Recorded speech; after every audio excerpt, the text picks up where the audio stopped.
saya eh, apa institusi mengucapkan terima kasih atas kerjasamanya dan kok kita tidak bisa luring ini karena terkait dengan kendala kemarin, tapi saya berharap moga-moga ada kegiatan di Jogja lah terkait dengan kegiatan luring nanti. Eh, untuk kegiatan pagi hari ini, monggo saya serahkan sepenuhnya ke Bu Dias. Bisa dipandu kegiatan pagi hari ini, monggo. Baik. Terima kasih Bu Sudarmini. Mohon izin untuk memulai nggih Bapak Ibu semuanya. Alhamdulillah sudah ada 28 peserta yang bergabung di secara virtual bersama-sama kita. Nggih. Bismillahirrahmanirrahim. Assalamualaikum warahmatullahi wabarakatuh. Waalaikumsalam Nggih. warahmatullahi wabarakatuh. Selamat pagi Bapak Ibu, seluruh peserta yang telah bergabung. Yang kami hormati Ibu Dr. Anda Sudarmini MPD selaku Kepala Sentra Kekayaan Intelektual LPPM Universitas Ahmad Dahlan. Yang kami hormati juga narasumber kita hari ini Bapak Dwi Jatmiko STMH yang nanti akan menjadi pemateri gitu ya, serta juga seluruh peserta dalam kegiatan drafting patent series untuk kali ini di bidang kimia yang merupakan rangkaian dari drafting series yang diselenggarakan oleh Sentra HKI dan alhamdulillah untuk hari ini sudah yang kelima gitu ya dan kebetulan juga terakhir penutup sebelum nanti kita memasuki masa-masa libur ya Bapak Ibu. Jadi untuk yang terakhir ini di bidang kimia seperti itu ya Bapak Ibu. Acara ini bertujuan untuk meningkatkan pemahaman dan juga nanti kemampuan dan kapasitas Bapak Ibu di sini dalam hal penyusunan dokumen paten khususnya di bidang kimia gitu. Sekaligus juga untuk memberi wawasan terkait perlindungan kekayaan intelektual dari barangkali karya-karya yang kita hasilkan gitu ya dari hasil penelitian, kemudian juga inovasi-inovasi yang dihasilkan oleh Bapak Ibu. Baik,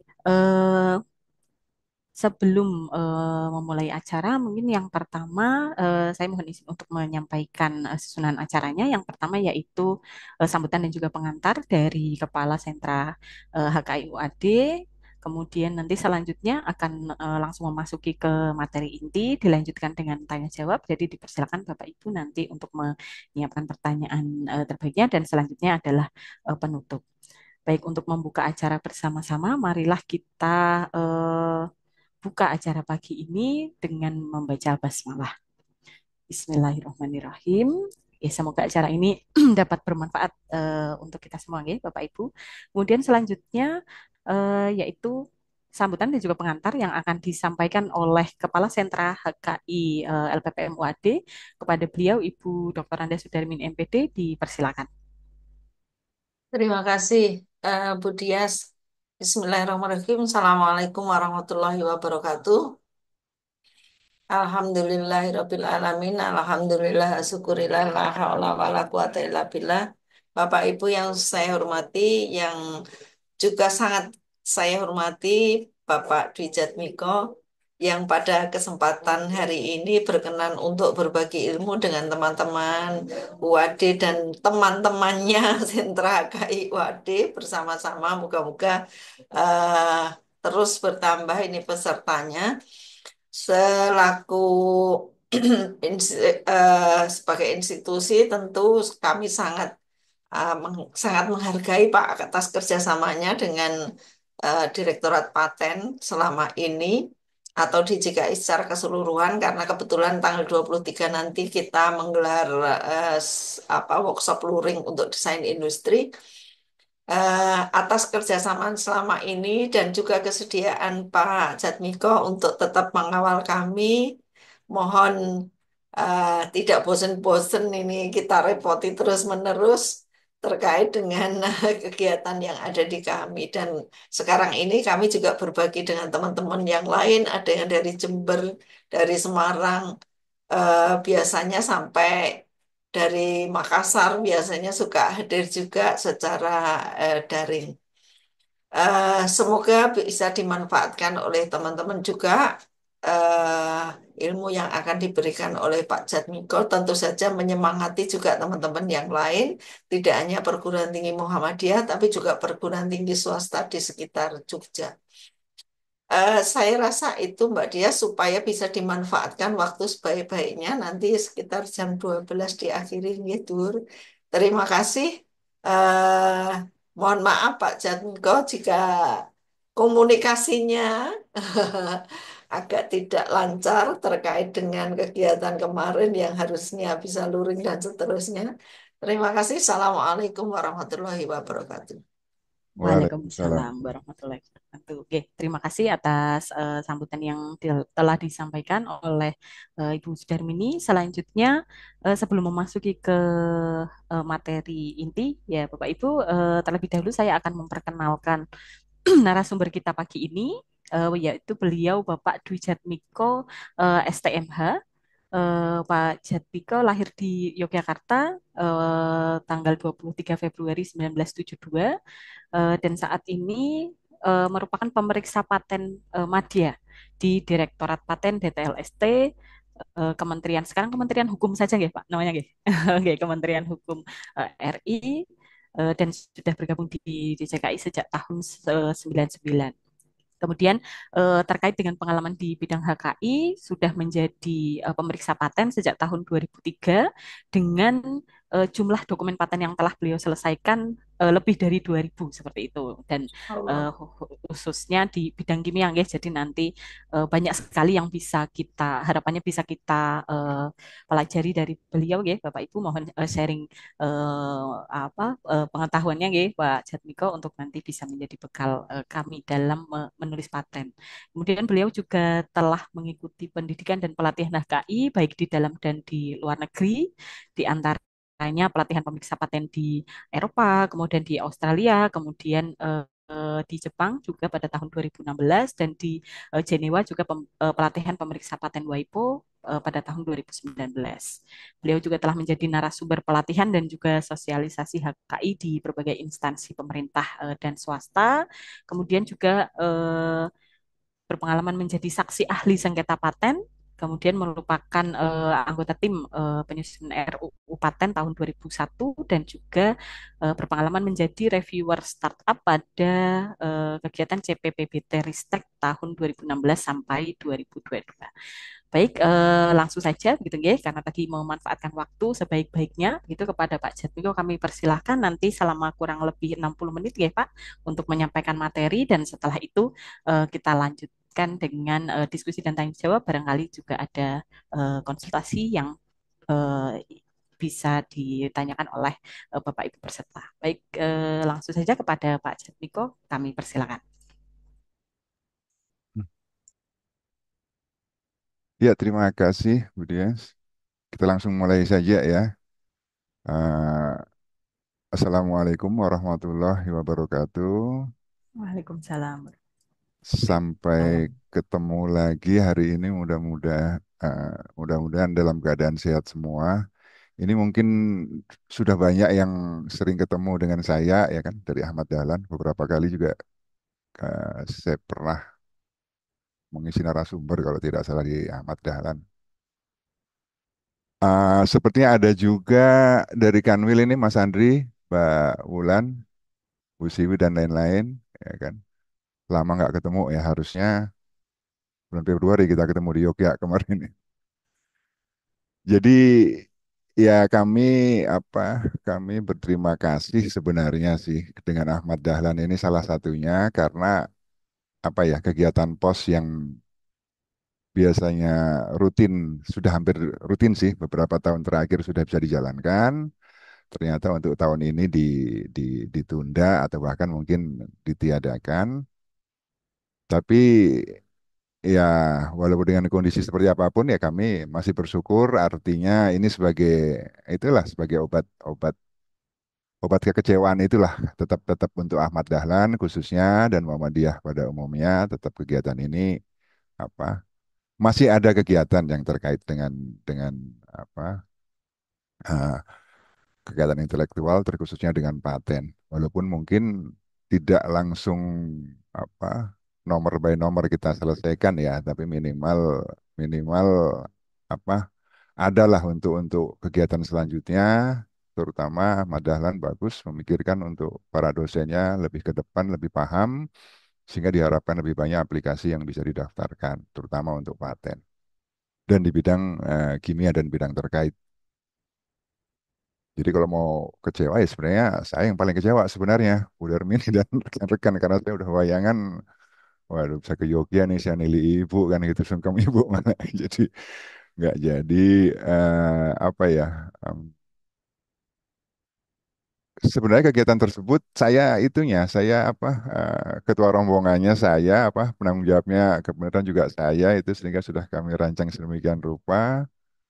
Kami juga mentargetkan tinggi kan karena untuk provinsi per provinsi kan beda-beda kan gitu. Jadi memang ada provinsi yang masih belum banyak, tapi kalau Yogyakarta, Jawa Timur, Jawa Tengah itu sudah termasuk yang tinggi. Jadi kami ditargetkan untuk menyelesaikan target yang bisa diselesaikan dalam kegiatan pos tersebut banyak, termasuk Ahmad Dahlan. Sehingga kalau setahu saya Ahmad Dahlan, Muhammadiyah di Yogyakarta itu secara permohonan sudah tinggi gitu ya. Sudah tinggi. Terlepas dari masalah kualitas atau keberhasilan dalam sisi bisnis komersialisasi dan lain-lain, tapi angka yang terdaftar dan sampai diberi itu termasuk tinggi. Sebenarnya ini sama. Kalau program-program dari DJKI nasional juga sama. Jadi acuan besarnya itu seperti di Cina. Gitu. Sebenarnya Indonesia dengan Cina itu sama, mulai mengenal patennya itu sama, Bapak Ibu. Jadi awal akhir 80-an lah, 87, 88, undang-undang paten kita kan tahun segitu itu pertama undang-undang. Jadi kita tahun-tahun ya sebelum 90 dan 90 awal lah itu baru mulai mengenal paten. Hanya memang bedanya kalau Cina itu memang serius, langsung digas gitu lah. Jadi program mereka ya pokoknya yang penting apa siapapun yang terkait, yang penting mengenal dulu, daftar dulu, mau itu invensinya apapun, yang penting daftar dulu sebaik-baiknya. Artinya mengenal dulu. Dan itu berlangsung selama beberapa tahun, sampai kemudian apa? Ya akhirnya yang terjadi ya sesuai dengan perkembangan industri dan ekonomi mereka saat ini, kan gitu kan. Mulai dari 2000 awal itu sudah melejit karena memang kalau di awal 90-an akhir ya sebelum 2000 awal 2000 sama mereka tuh sebatas daftar saja kan, tapi periode setelah itu beberapa tahun kemudian itu nanti akan keluar dengan sendirinya itu invensi-invensi yang bagus yang punya nilai pasar dan lain-lain terus berkembang dan seiring juga dengan kemajuan industri dan ekonomi mereka. Nah, itu diharapkan seperti itu. Kitanya juga sama Indonesia. Walaupun kita sampai detik ini sudah tahun 2020-an ini, kita masih di awal-awal yang mereka lakukan dulu pada awal-awal 90. Geber dulu kan, yang penting kenal dulu kan. Nah, ini kita memang harus diakui agak lambat. Tapi tidak apa-apa. Dalam arti dari sekian banyak kan gitu kan memang kaitannya dengan lembaga-lembaga penelitian, balai-balai dan perguruan tinggi kan. Dari sekian banyak yang selama ini kita masih lambat dan tiarap, tapi ada beberapa, terutama dari beberapa provinsi yang memang sudah menunjukkan tren bagus. Salah satunya untuk perguruan tinggi adalah di Yogyakarta adalah Dahlan dan Muhammadiyah tentunya. Nah ini juga bagus. Jadi saya juga kemarin baca undangannya kan sudah mulai apa drafting, sudah bunyi-bunyi komersialisasi kan gitu lah. Artinya sebenarnya ada, walaupun mungkin tak terungkap langsung, tapi LPPM dalam hal ini pasti sudah memikirkan. Beberapa kesempatan juga saya sempat ngobrol dengan Prof. Anton, juga beliau juga ketua LPPM-nya kan ya. Beliau setuju, memang sudah mulai harus ke tahap komersialisasi. Ini apa ya? Karena kami sering kan, jadi kalau saya rasa kalau secara materi teman-teman sudah sudah itu semua lah, sudah sering kan gitu lah bagian-bagian dari suatu deskripsi paten apa saja gitu kan.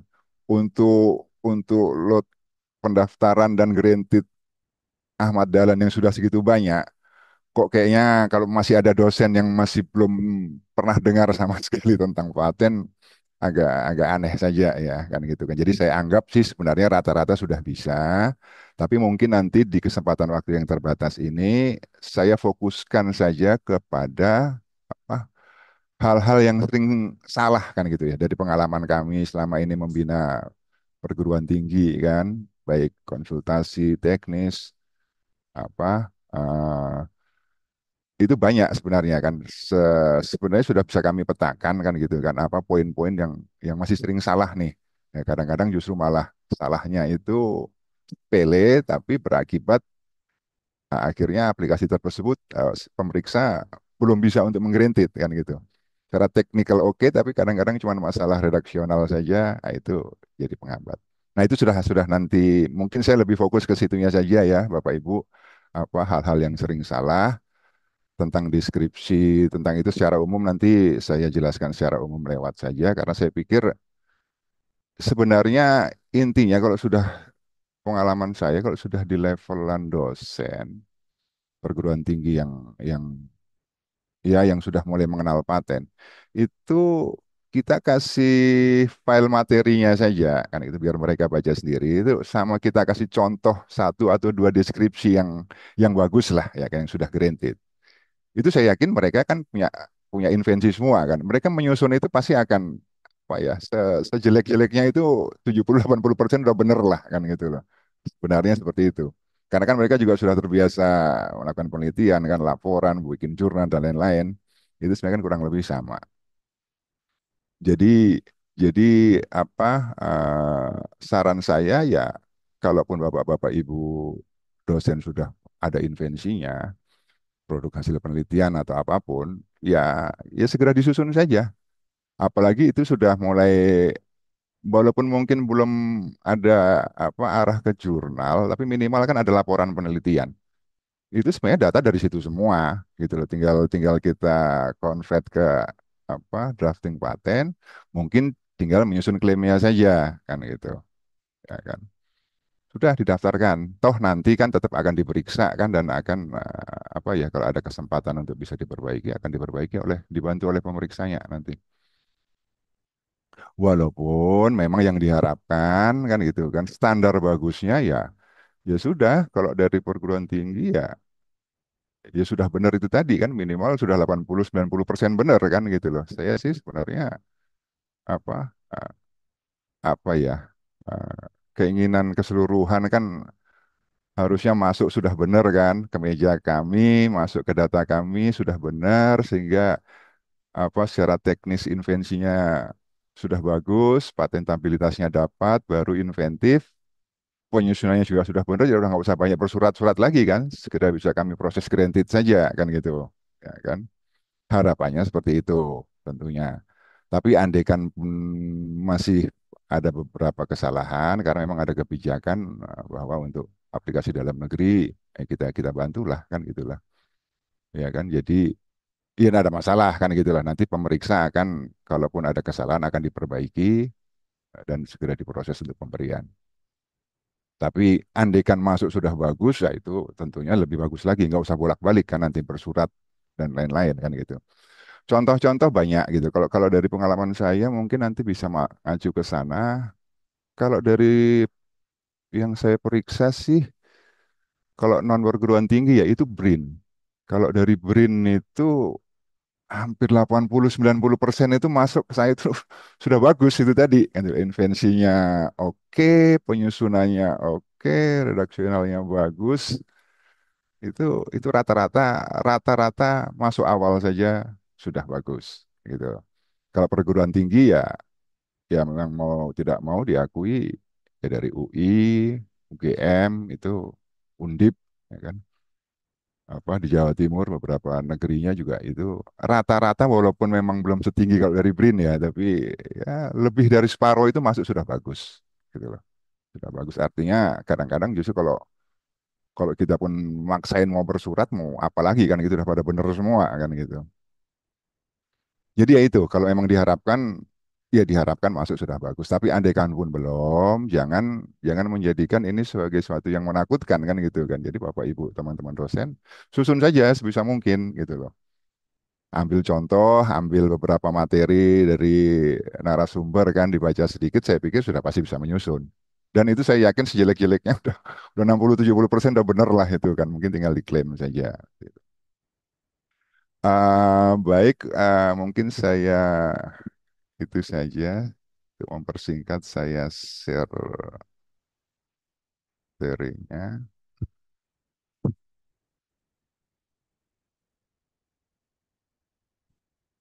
Tampil ya, Bapak Ibu ya. Kelihatan ya. Jadi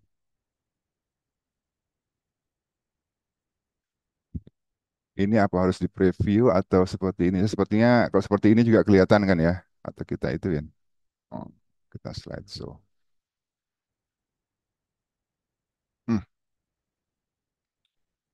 Seperti saya katakan tadi, mungkin awal-awal ini sudah terlalu sering lah ya kita apa kita sampaikan apa itu paten kan gitu kan, paten adalah hak karena gitu, hak atas apa, hak atas invensi, invensi adalah apa itu ada semua di undang-undang, ya kan. Nah ini memang ada beberapa yang penting kalau untuk invensi itu tidak semua invensi itu bisa memperoleh paten kan, ada beberapa pengecualian kan gitu kan. Nah itu ada sedikit perubahan itu kan di undang-undang baru yang 2024 nomor berapa tuh? Saya malah masih lupa nomornya, nomor 64 atau 65 kalau nggak salah. Ada beberapa revisi di masalah apa invensi-invensi yang boleh atau tidak boleh daftarkan paten itu. Jadi nanti tinggal dilihat, tapi intinya eh, untuk memperoleh paten syaratnya ya harus dia berupa invensi kan itu. Kalau bukan invensi ya tidak bisa dapat paten. Apa itu invensi adalah sebenarnya itu cuma ide yang memecahkan masalah spesifik di bidang teknologi. Intinya cuma seperti itu.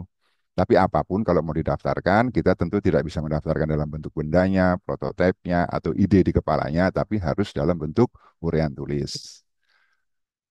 Lanjut, sistem paten ini juga sudah sering.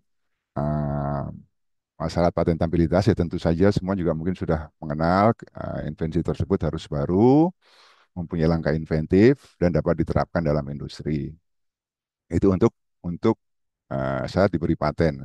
Sedangkan kalau di kami di Indonesia mengenal ada dua jenis yaitu paten dan paten sederhana.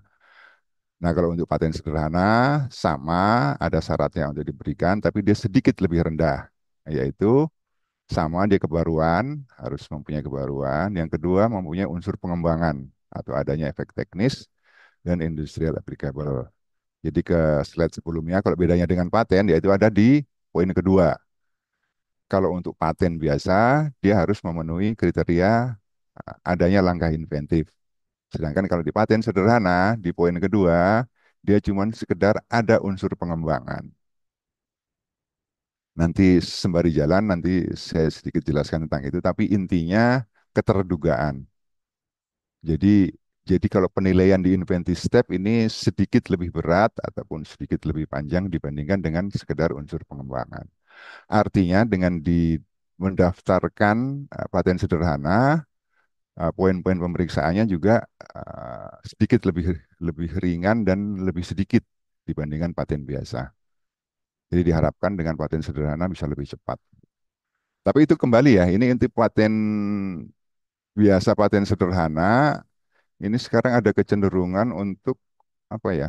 eh, yang ngambil yang cepat, ngambil yang lebih murah, walaupun perlindungannya apa?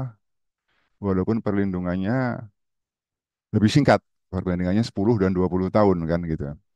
Karena memang setahu kami kalau di perguruan tinggi belum ada aturan tersebut, tapi kalau di peneliti yang basic aturannya dari LIPI itu untuk tingkatan yang lebih atas mereka harus mendaftarkan paten. Kalau paten sederhana, istilah kata tidak bisa diklaim lah untuk nanti perhitungan dijadikan sebagai angka kredit seperti itu. Nah, ini tidak menutup kemungkinan untuk nanti di dosen perguruan tinggi juga seperti itu. Jadi tetap harus apa ya paling enggak kalau ada pemilihan di LPPM nanti, andai kan memang teknologi tersebut memungkinkan untuk apa untuk didapatkan hak dalam jangka panjang, artinya long lasting lah memang teknologi tersebut. Jadi didapatkan paten, jangan semua ke paten sederhana kan gitu kan. Sehingga sudah terbiasa. Karena memang memang untuk syarat diberi paten itu agak berbeda dan agak sedikit rumit ini. Jadi di penyusunannya pun sudah harus diantisipasi di poin ke langkah inventif.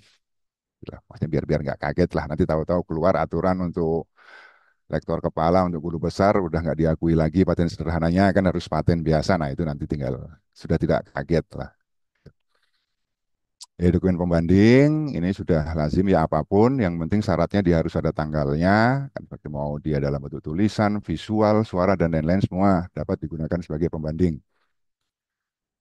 Nah itu tadi Pak, poin-poin pentingnya seperti ini, perbedaan antara paten biasa dan paten sederhana, ya kan, dia cuma satu klaim mandiri, ya kan. Patentabilitasnya tadi beda antara yang paten biasa inventif, yang paten sederhana, sekedar ada unsur pengembangan, masa perlindungan dan lain-lain. Nah, ini penjabaran lebih detailnya dari paten itu nanti bisa dilihat saja. Ini tadi kembali ke tadi, eh, karena itu ya saya juga based on beberapa pembicaraan dan di undangannya sudah ada bunyi-bunyi komersialisasi di situ kan, makanya ya saya juga sedikit singgung bahwa memang sebenarnya memang tujuan utama dari paten itu adalah untuk komersialisasi kan gitulah. Nggak ada tujuan paten itu cuma untuk didaftarkan paten untuk apa dikoleksi saja sertifikatnya atau kan ya kan atau kan cuma untuk mendapatkan angka kredit untuk kenaikan pangkat bukan itu cuman apa sebagai fungsi antara tapi pada dasarnya orang mempunyai teknologi invensi didaftarkan paten arahnya tidak lain dan tidak bukan pasti untuk dibisniskan kan komersialisasi. Nah, sedikit kami singgung ya itu ya bentuk-bentuknya bisa nanti mulai dari lisensi, lisensi itu disewa lah istilahnya kan orang memakai teknologi paten kita dengan membayarkan royalti. Bisa juga pengalihan kepemilikan, bisa dijual. Jadi paten itu dibalik nama lah sudah langsung dibeli sama pihak lain. Kerjasama dengan industri, ya kan. Kalau di Undang-Undang Paten bahkan sudah mengakomodir sampai bisa dijadikan jaminan fidusia, wakaf dan lain-lain itu semua masuk dalam kegiatan komersialisasi. Poinnya yaitu sebenarnya ujungnya itu kalau kita pengen melihat peluang komersialisasinya ada tidak itu dari yaitu tadi eh, dilihat dari besaran royaltinya ya otomatis dia memperoleh royalti paling besar ya itu udah paling berhasil lah itu kan paling komersial itu patennya. Bisa juga kalau pra sebelumnya jadi ada penilaian terhadap valuasi suatu paten. Itu nanti ada beberapa metode rumus pendekatan untuk menilai bahwa suatu paten ini valuasinya beberapa besar. Itu juga juga bisa dijadikan acuan. Jadi misalnya kan nanti kita mikir ke depan sudah maju, misalnya Ahmad Dahlan pengen adalah penggradingan lagi bahwa tidak semua tidak semua paten itu ya akan dihargai atau akan diberi nilai lah gitu. Atau diadakan suatu lomba, itu nanti bisa digunakan beberapa metode untuk menilai valuasi suatu paten. Sehingga nanti keluar tuh akan terlevel gitu kan mana paten-paten yang ya istilah kata yang sangat potensial, mana paten-paten punya amadalan yang sedang dan mana yang kurang potensial. Itu bisa dilihat dari valuasinya. Nah, ini dasar hukum itu yang saya sampaikan tadi. Jadi sekarang sudah ada amandemen terhadap Undang-Undang Nomor 2000 tahun 2016 Nomor 13 yaitu Undang-Undang Nomor 65 tahun 2024. Yang terkait dengan kita dalam hal ini antara inventor dan pemeriksa paten langsung itu mungkin yaitu tadi tentang kriteria invensi. Invensi-invensi apa saja yang eh, bisa didaftarkan paten dan yang tidak bisa. Dan juga apa yang termasuk kategori invensi dan mana-mana yang tidak kategori invensi. Lebih dari cuman itu dan cuma satu dua poin saja. Selain itu perubahan-perubahannya tidak begitu terkait kita langsung. Ini sudah sering juga, ini mungkin tidak begitu, itu nanti tinggal dibaca. Nah ini juga sama saya selipkan ini secara keseluruhan kan dalam kita mendrafting kan gitu kan. Ya, bagaimana cara kita urutan melakukannya, tentu saja tentang apa dilakukan penelusuran terlebih dahulu, gambar disiapkan, tentukan mulai dikembangkan, klaim, urian singkat dan lain-lain, terus nanti buat deskripsi secara utuh yang meliputi judul, bidang teknik sampai abstrak atau gambar kan itu kan. Nah, ini nanti juga sama, ini bagian-bagian dari itu, mungkin tinggal dibaca dan ini sudah sering file-file dari DJKI, tinggal nanti di searching saja juga banyak, tinggal dikomparasi saja contoh-contoh dari deskripsi, terutama kalau mencari contoh yang deskripsi yang sudah di granted ya. Itu lihat saja kan gitu dari mana nanti ditanyakan ke Bu Darmini aksesnya bagaimana sehingga para dosen mendapatkan contoh nih, terutama kalau untuk yang sudah di granted kan ada masalah tuh. Dia sudah mendapatkan hak dan yang kedua sudah melalui review dari pemeriksa kan. Jadi tentunya kalau yang contoh-contoh dokumen yang sudah granted itu sudah tepat lah dari sisi penyusunan maupun klaimnya. Nah, itu nanti tinggal dilihat saja kan gitu kan. Tidak harus di bidang terkait sih, tapi kalaupun mau terkait juga saya pikir tiap fakultas ada itu. Misalnya ada dosen dari teknik kimia kan yang pengen mencari contoh, itu nanti file-file yang seperti ini tentang bagaimana kita mendrafting plus contoh-contoh dari dokumen sudah granted dari tiap fakultas saya pikir ada, ya kan? Tinggal nanti bisa dilakukan sudah mulai disusun dan didaftarkan yang akan difasilitasi oleh LPPM Ahmad Dahlan. Nah, ini informasinya di mana saja dokumen pembanding dan lain-lain dari apapun bisa gitu loh. Tapi kalau saran saya sekarang lebih memanfaatkan kepada Google Paten. Karena Google Paten itu sudah hampir 100% mengcover semua kantor-kantor paten internasional, semua lembaga-lembaga pendidikan dan lain-lain. Dan itu nanti bisa dibedakan pula kita mau searching tentang dokumen paten atau dokumen jurnal dan lain-lain itu lebih lebih mudah dan lebih lebih apa ya? Lebih itu ya, terutama lebih mudah pengoperasiannya kalau Google Paten.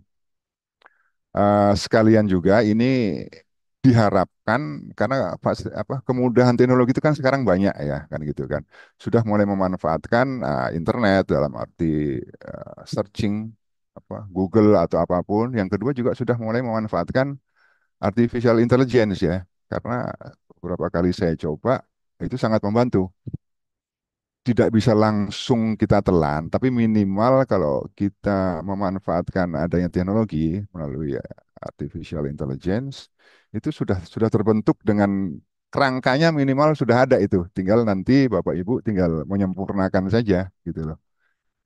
Jadi jadi kalau memang mau menyusun dokumen paten itu kita memanfaatkan artificial intelligence sudah separuh jalan itu sudah ke cover istilahnya sudah mempermudah lah. Jadi apapun fasilitas teknologi yang untuk memudahkan kerja Bapak Ibu dimanfaatkan saja. Nah, ini sama sumber-sumbernya tapi itu tadi lebih lebih lebih ke Google Paten saja sudah mengcover semua. Gambar dan lain-lain nanti tinggal di itu seperti biasa. Intinya kalau gambar harus gambar teknik kan gitu kan. Nah, itu juga nanti akan kami jelaskan dalam kesalahan yang sering terjadi. Salah satu kesalahan yang sering terjadi adalah itu tadi di masalah gambar. Ya kan, dia menyertakan gambar berwarna, yang itu tidak boleh. Dia menyertakan fotografi dimasukkan dalam gambar, itu juga tidak boleh. Sebenarnya boleh tidak boleh ini karena memang aturannya sedemikian ya. Walaupun kalau saya pribadi itu sebenarnya tidak ada masalah kan gitu. Karena kan kenapa dulu itu ini kan sudah dari aturan dari tahun 90 dulu kan gambar tidak boleh berwarna dan lain-lain. Karena memang waktu itu penerbitan deskripsi dan lain-lain itu adalah dicetak, di print hitam putih gitu loh. Sehingga kalau kalau itu dia filenya berwarna, nanti kan kalau dicetak dia tetap aja jadi hitam putih kan grayscale. Nah, sehingga itu nanti dikhawatirkan akan tidak nyampe informasinya, maka dilarang atau tidak boleh dalam bentuk berwarna. Tapi ke sini ini kan kita berkembang sudah. Wong sekarang kita kan sudah tidak pakai kertas kan gitu kan. Kita sudah pakai digital ya kan, file elektronik kan gitu. Jadi file yang dilampirkan pun bukan kertas lagi kan sudah PDF. Nah, kalau PDF ini kan sudah mengakomodir semua itu mau berwarna tidak berwarna kan eh, semuanya sudah arahnya ke situ. Jadi harusnya kalau menurut saya pribadi masalah berwarna tidak berwarna ini enggak ada masalah kan gitu loh. Gambar berwarna pun enggak ada masalah kalau sekarang karena kita sudah tidak main kertas dan printer. Printer pun sekarang juga ada kalau mau printer berwarna kan. Jadi pada intinya kalau saya pribadi tidak ada masalah mau berwarna fotografi, tetapi tetap kita pegang keaturannya bahwa kedua hal tersebut tidak boleh. Jadi kalaupun ada, itu pasti nanti akan dikomentari oleh pemeriksanya. Itu terus klaim ya itu nanti akan akan kami apa dalam kesalahan-kesalahan yang sering terjadi nanti akan kami detailkan lagi. Nanti tinggal dibaca saja. Ya klaim ada klaim mandiri, klaim turun. Saya pikir semua sudah paham lah itu. Nah ini sub-sub judulnya secara garis besar seperti itu. Judul ya judul-judul seperti biasa. Hanya mungkin yang paling penting itu yang sering terjadi itu adalah kalau Bapak Ibu kalau di buat jurnal itu kan cenderung dari judul itu formatnya dari yang spesifik ke yang general kan gitu kan ya kan. Ah, katalis asam ya kan. Jenis apa gitu kan mungkin asam apa untuk apa reaksi esterifikasi pada pembuatan biodiesel dari minyak jarak. Nah, dari yang spesifik ke yang general, formatnya kan seperti itu. Kalau dosen dan peneliti biasanya untuk jurnal. Nah, kalau di paten itu terbalik, Bu. Jadi dari yang general ke spesifik. Jadi kalau memang dia proses, ya pertama kali sudah dimulai dari proses. Proses pembuatan biodiesel, ya kan, dengan metode apa, misalnya esterifikasi bla bla bla, menggunakan katalis asam, yaitu katalis apa, asamnya. Nah, seperti itu formatnya. Mungkin poinnya itu saja. Kalau masalah bagaimana itunya terserah lah kan judul, bagaimana judul biasanya membuat dalam jurnal lah tidak ada sesuatu itu tertentu. Nah ini detail-detailnya jadi saya skip saja ya. Ya kan karena ini tentang detail teknis yang sebenarnya apa? Ya saya pikir bisa dipelajari sendiri. Penulisan ini tidak begitu penting, ini juga tidak begitu penting kan bagaimana hurufnya. Walaupun ada itu semua ketentuannya ada, spasinya berapa, hurufnya pakai apa, marginnya berapa itu diatur semua, tinggal disesuaikan nanti dilihat. Nah ini yang sebenarnya poin yang ingin ingin paling utama saya sampaikan berdasarkan pengalaman kami memeriksa. Jadi ini kesalahan-kesalahan yang sering terjadi. Ini ada berapa slide nih? Dua, tiga, empat. Ada empat ya. Ada empat slide ini. Yaitu tadi yang pertama adalah judul terlalu detail. Kadang-kadang ini judul atau klaim ini kan gitu kan. Ya judul itu sebatas dia subjek permasalahannya saja. Andaikan yang saya sebutkan tadi kan misalnya proses pembuatan apa, biodiesel, tentunya kan klaimnya kan itu kan detail itu kan mencampurkan, mengaduk kondisi operasinya dan lain-lain kan gitu kan. Katalisnya juga mungkin tertentu, tapi dalam judul itu cukup saja mungkin sekedar ini sekalian juga ya untuk bidang teknik invensi juga tidak perlu detail kan gitu kan. Kalau judul ya sekedar proses pembuatan biodiesel kan secara mungkin metodenya apa, verifikasi menggunakan katalis asam.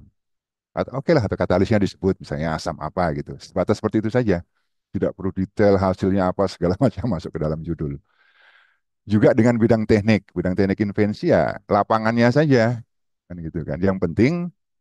Eh, yang penting dia tidak salah lapangan. Jadi maksudnya tidak perlu terlalu detail juga di bidang teknik ini sering terjadi seperti itu. Semua hasilnya optimalnya apanya semua hasil percobaan optimal dimasukkan ke dalam bidang teknik enggak. Karena bidang teknik dia juga kurang lebih seperti judul. Dia lapangannya saja dari invensi ibu, gitu loh. Jadi kalau misalnya Bapak Ibu invensinya tentang tadi, biar ya sudah bidang tekniknya itu apa invensi ini berhubungan dengan apa proses pembuatan biodiesel ini menggunakan katalis asam. Oke lah didetailkan dikit asam yang digunakan adalah asam ini, proses yang apa metode yang digunakan adalah metode ini. Nah, secara general seperti itu saja. Gitu. Sebenarnya yang paling benar kalau kita membuat yang poin kedua bidang teknik invensi itu adalah bidang teknik itu kalau Bapak Ibu di pelatihan awal itu kan sudah ada pelatihan tentang penelusuran atau eh, apa klasifikasi. Gitu ya. Jadi paten itu ada klasifikasi, ada kelas-kelasnya gitu loh, ya kan? Tentang biodiesel misalnya kelasnya apa, misalnya C01 D berapa per berapa. Nah, itu sebenarnya bidang teknik itu ya itunya gitu loh. Jadi kelasnya kelas berapa sesuai IPC, International Patent Classification. Ya bidang tekniknya, ya itulah. Itu kan ada definisinya tuh, misalnya C01D sekian per sekian, yaitu terkait dengan proses pembuatan biodiesel menggunakan katalis asam, itu 01, menggunakan katalis basa, itu 02 misalnya. Untuk asam yang begini 0,03, 0,4 atau 0,12 dan lain-lain. Nah, itu tinggal diambil dari situ saja kalau bidang teknik itu. Jadi bidang teknik adalah lapangannya atau untuk mudahnya adalah klasifikasinya. Terus latar belakang sama seperti membuat latar belakang biasa, hanya yang sering terjadi adalah aplikasi yang masuk itu tidak menyertakan prior art atau dokumen-dokumen terdahulu. Ah, Kenapa? Sebenarnya ini bukan suatu hal yang wajib ya, karena ini juga bukan syarat untuk diberi atau ditolaknya paten, gitu loh. Tetapi untuk paten-paten improve, paten-paten pengembangan lah, kan gitu. Dan ini sampai saat ini ya sebagian besar paten itu yang didaftarkan adalah paten improve kan. Sudah ada teknologi sebelumnya dan kita improve.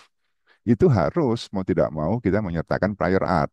Karena apa? Syarat penilaian oleh pemeriksa paten nanti adalah langkah inventif atau pengembangan. Pengembangan itu harus kita melihat efek teknisnya kan gitu loh. Ya kan? Nah, itu akan diukur, akan dikomparasi terhadap teknologi sebelumnya. Apa yang jadi tidak sekedar baru, tetapi dia mempunyai efek kan gitu. Dan efek itu dibandingkan terhadap teknologi sebelumnya. Jadi prior art itu kalau untuk paten pengembangan, jadi hukumnya agak-agak wajib gitu loh. Nggak mau nggak mau harus disertakan walaupun satu atau dua dokumen. Terus ya tadi apa diuraikan dalam latar belakang itu juga biasanya kan masalah teknis yang teratasi apa kan gitu kan. Jadi paten invensi kita ini dibandingkan dengan prior art-nya bagaimana kan gitu. Oh, prior art-nya hasilnya masih kurang keras kan gitu kan. Invensi kita ini kita tambahkan bahan A sehingga produk yang dihasilkan lebih keras misalnya seperti itu harus ada itu di latar belakang secara garis besar. Kemudian dalam uraian singkat invensi, ya ini juga ini ini kadang-kadang mungkin bingung ya, tapi saran saya gitu kan sebaiknya uraian singkat invensi itu disajikan dalam bentuk tujuan dan pemecahan. Jadi misalnya uraian singkat invensi kan invensi ini bertujuan untuk itu tadi menyelesaikan apa ada beberapa satu atau dua poin lah biasanya kan ya dalam teknologi sebelumnya ya kan dalam proses pembuatan eh, biodiesel dan lain-lain kan gitu kan. Misalnya masalahnya apa? Misalnya konversinya kurang tinggi kan gitu kan dengan menggunakan katalis tertentu. Nah, terus berikutnya adalah tujuan tersebut dapat diselesaikan dengan menyediakan suatu proses yang bla bla bla. Itu biasanya kita ambil aja dari abstrak atau deskripsinya. Tidak perlu detail, tapi hasil-hasil dari invensi tersebut tersampaikan di uraian singkat invensi ini. Ya, gampangnya kurang lebih kesimpulan lah, kesimpulan dalam invensi itu. Mudahnya lagi biasanya dari klaim mandiri satu itu kita transfer ke uraian singkat invensi dengan format penulisan dalam bentuk itu tadi tujuan dan pemecahan. Nah ini selalu selalu salah dalam permohonan dari perguruan tinggi ini. karena karena dia nyaru-nyaru ya mana yang urian singkat mana urian lengkap kan gitu kan itu kadang-kadang malah bikin bingung. Tapi mudahnya yang seperti saya sampaikan tadi dalam bentuk tujuan dan pemecahan. Kemudian di urian lengkap itu tadi tidak diuraikan fungsi tujuan. Jadi apa ya kalau kita mengklaim suatu komposisi gitu kan. Jadi sering itu cuma langsung saja kan misalnya komposisi sampo tidak atas A, B, C gitu. A sekian persen, B sekian persen, C sekian persen. Adalah diuraikan lah dalam uraian lengkap itu kan misalnya A adalah bahan apa, fungsinya untuk apa, keterkaitannya dalam komposisi tersebut itu, ngefeknya apa itu adalah kita uraikan bahan per bahannya itu juga itu selalu tidak selalu selalu belum terungkap dalam apa invensi. Nah, itu tadi detail invensinya, data percobaan. Nah, ini data percobaan ini juga wajib tidak wajib, tapi untuk patent improvement jadi agak wajib gitu. Karena kan kami harus membandingkan dengan teknologi sebelumnya. Ada yang naik nggak di situ itu kan? Jangan-jangan kita tambahkan sesuatu yang baru tapi nggak ngefek apa-apa, ya kan? Nggak ada efeknya kan gitu. Nah, itu menunjukkan efek teknis. Karena efek teknis ini yang akan dinilai sebagai salah satu syarat diberi atau ditolaknya paten oleh pemeriksa paten nanti. Gitu. Jadi data percobaan itu sebisa mungkin ada komparasi antara produk yang dihasilkan dari invensi sekarang dibandingkan dengan teknologi sebelumnya. Penyampaiannya nanti bisa dalam bentuk data tabel, bisa di grafik dan lain-lain. Monggo silakan itu sesuai dengan ya, bidang-bidang masing-masing. Yes. Nah, pada klaim ini juga ini nanti dilihat saja ya klaim sudah ambigu, klaim tidak ada fitur teknisnya ini jarang sih rata-rata sekarang sudah ada. Nah, ini klaim terlalu detail, terlalu sempit ini juga sering gitu loh. Jadi inventor itu mereka mencari satu titik kan gitu kan, sesuai dengan penelitian yang dilakukan. Titik optimalnya adalah misalnya komposisi A itu misalnya 25,5% persen berat. Nah, itu yang diklaim satu titik itu. Nah, itu kan sempit sekali. Maksudnya secara perlindungan, besok orang bikin 27 saja kan sudah tidak masuk dalam klaim mereka. Jadi dibiasakan untuk membuat dalam format fitur klaim yang lebih luas. Misalnya suatu komposisi yang terdiri atas A ya bikin aja 20 sampai 30% berat. Nah, itu kan lebih luas. Gitu. Masalah nanti dia optimalnya dia tetap pengen untuk disampaikan ya bisa di dalam bentuk apa lebih disukai kan. Satu komposisi yang terdiri atas A 20 sampai 30%, paling optimal 25,4. Nah, itu kan bisa dibuat dalam format seperti itu. Artinya itu jadi lebih luas. Nah, ini sering terjadi juga kesalahan seperti itu. Masih dalam skala lab, ya kan itu masih menampilkan alat-alat lab di dalam klaim, nah, itu sebenarnya tidak boleh. Kan gitu kan. Karena klaim paten itu salah satu penilaiannya adalah industrial applicable, dapat diterapkan dalam industri. Ya kalau masih dalam skala lab, ya gimana mau mau lolos industrial applicable kan? Ini juga sering terjadi kan gitu. Diformatkan sebagai dalam skala yang lebih luas, yang lebih ke arah industri. Terus tidak terapkan dalam industri sama tadi, mengklaim hasil pengujian itu juga tidak boleh kan gitu kan. Suatu sepeda motor dengan kecepatan 500 km per jam, itu tidak bisa kita klaim. 500 km per jamnya itu adalah ukuran, kan gitu kan. Bukan suatu fitur yang bisa kita klaim. Ya apa yang diklaim? Ya untuk bisa lari 500 km per jamnya itu motornya diapain, mesinnya bagaimana. Nah, itu yang diklaim. Sedangkan hasil pengujian. Itu juga sering terjadi itu. Inventor mengklaim hasil pengujiannya. Sebagian itu platform karena pengembangan untuk memudahkan dalam pelanggaran dan lisensi dan lain-lain. Itu juga bisa dipelajari nanti. Satu kalimat tunggal ini juga paling sering kan gitu kan. Jadi klaim itu baik klaim mandiri maupun klaim turunan dibentuk dalam satu kalimat tunggal. Jadi jangan ada titik di tengahnya gitu loh.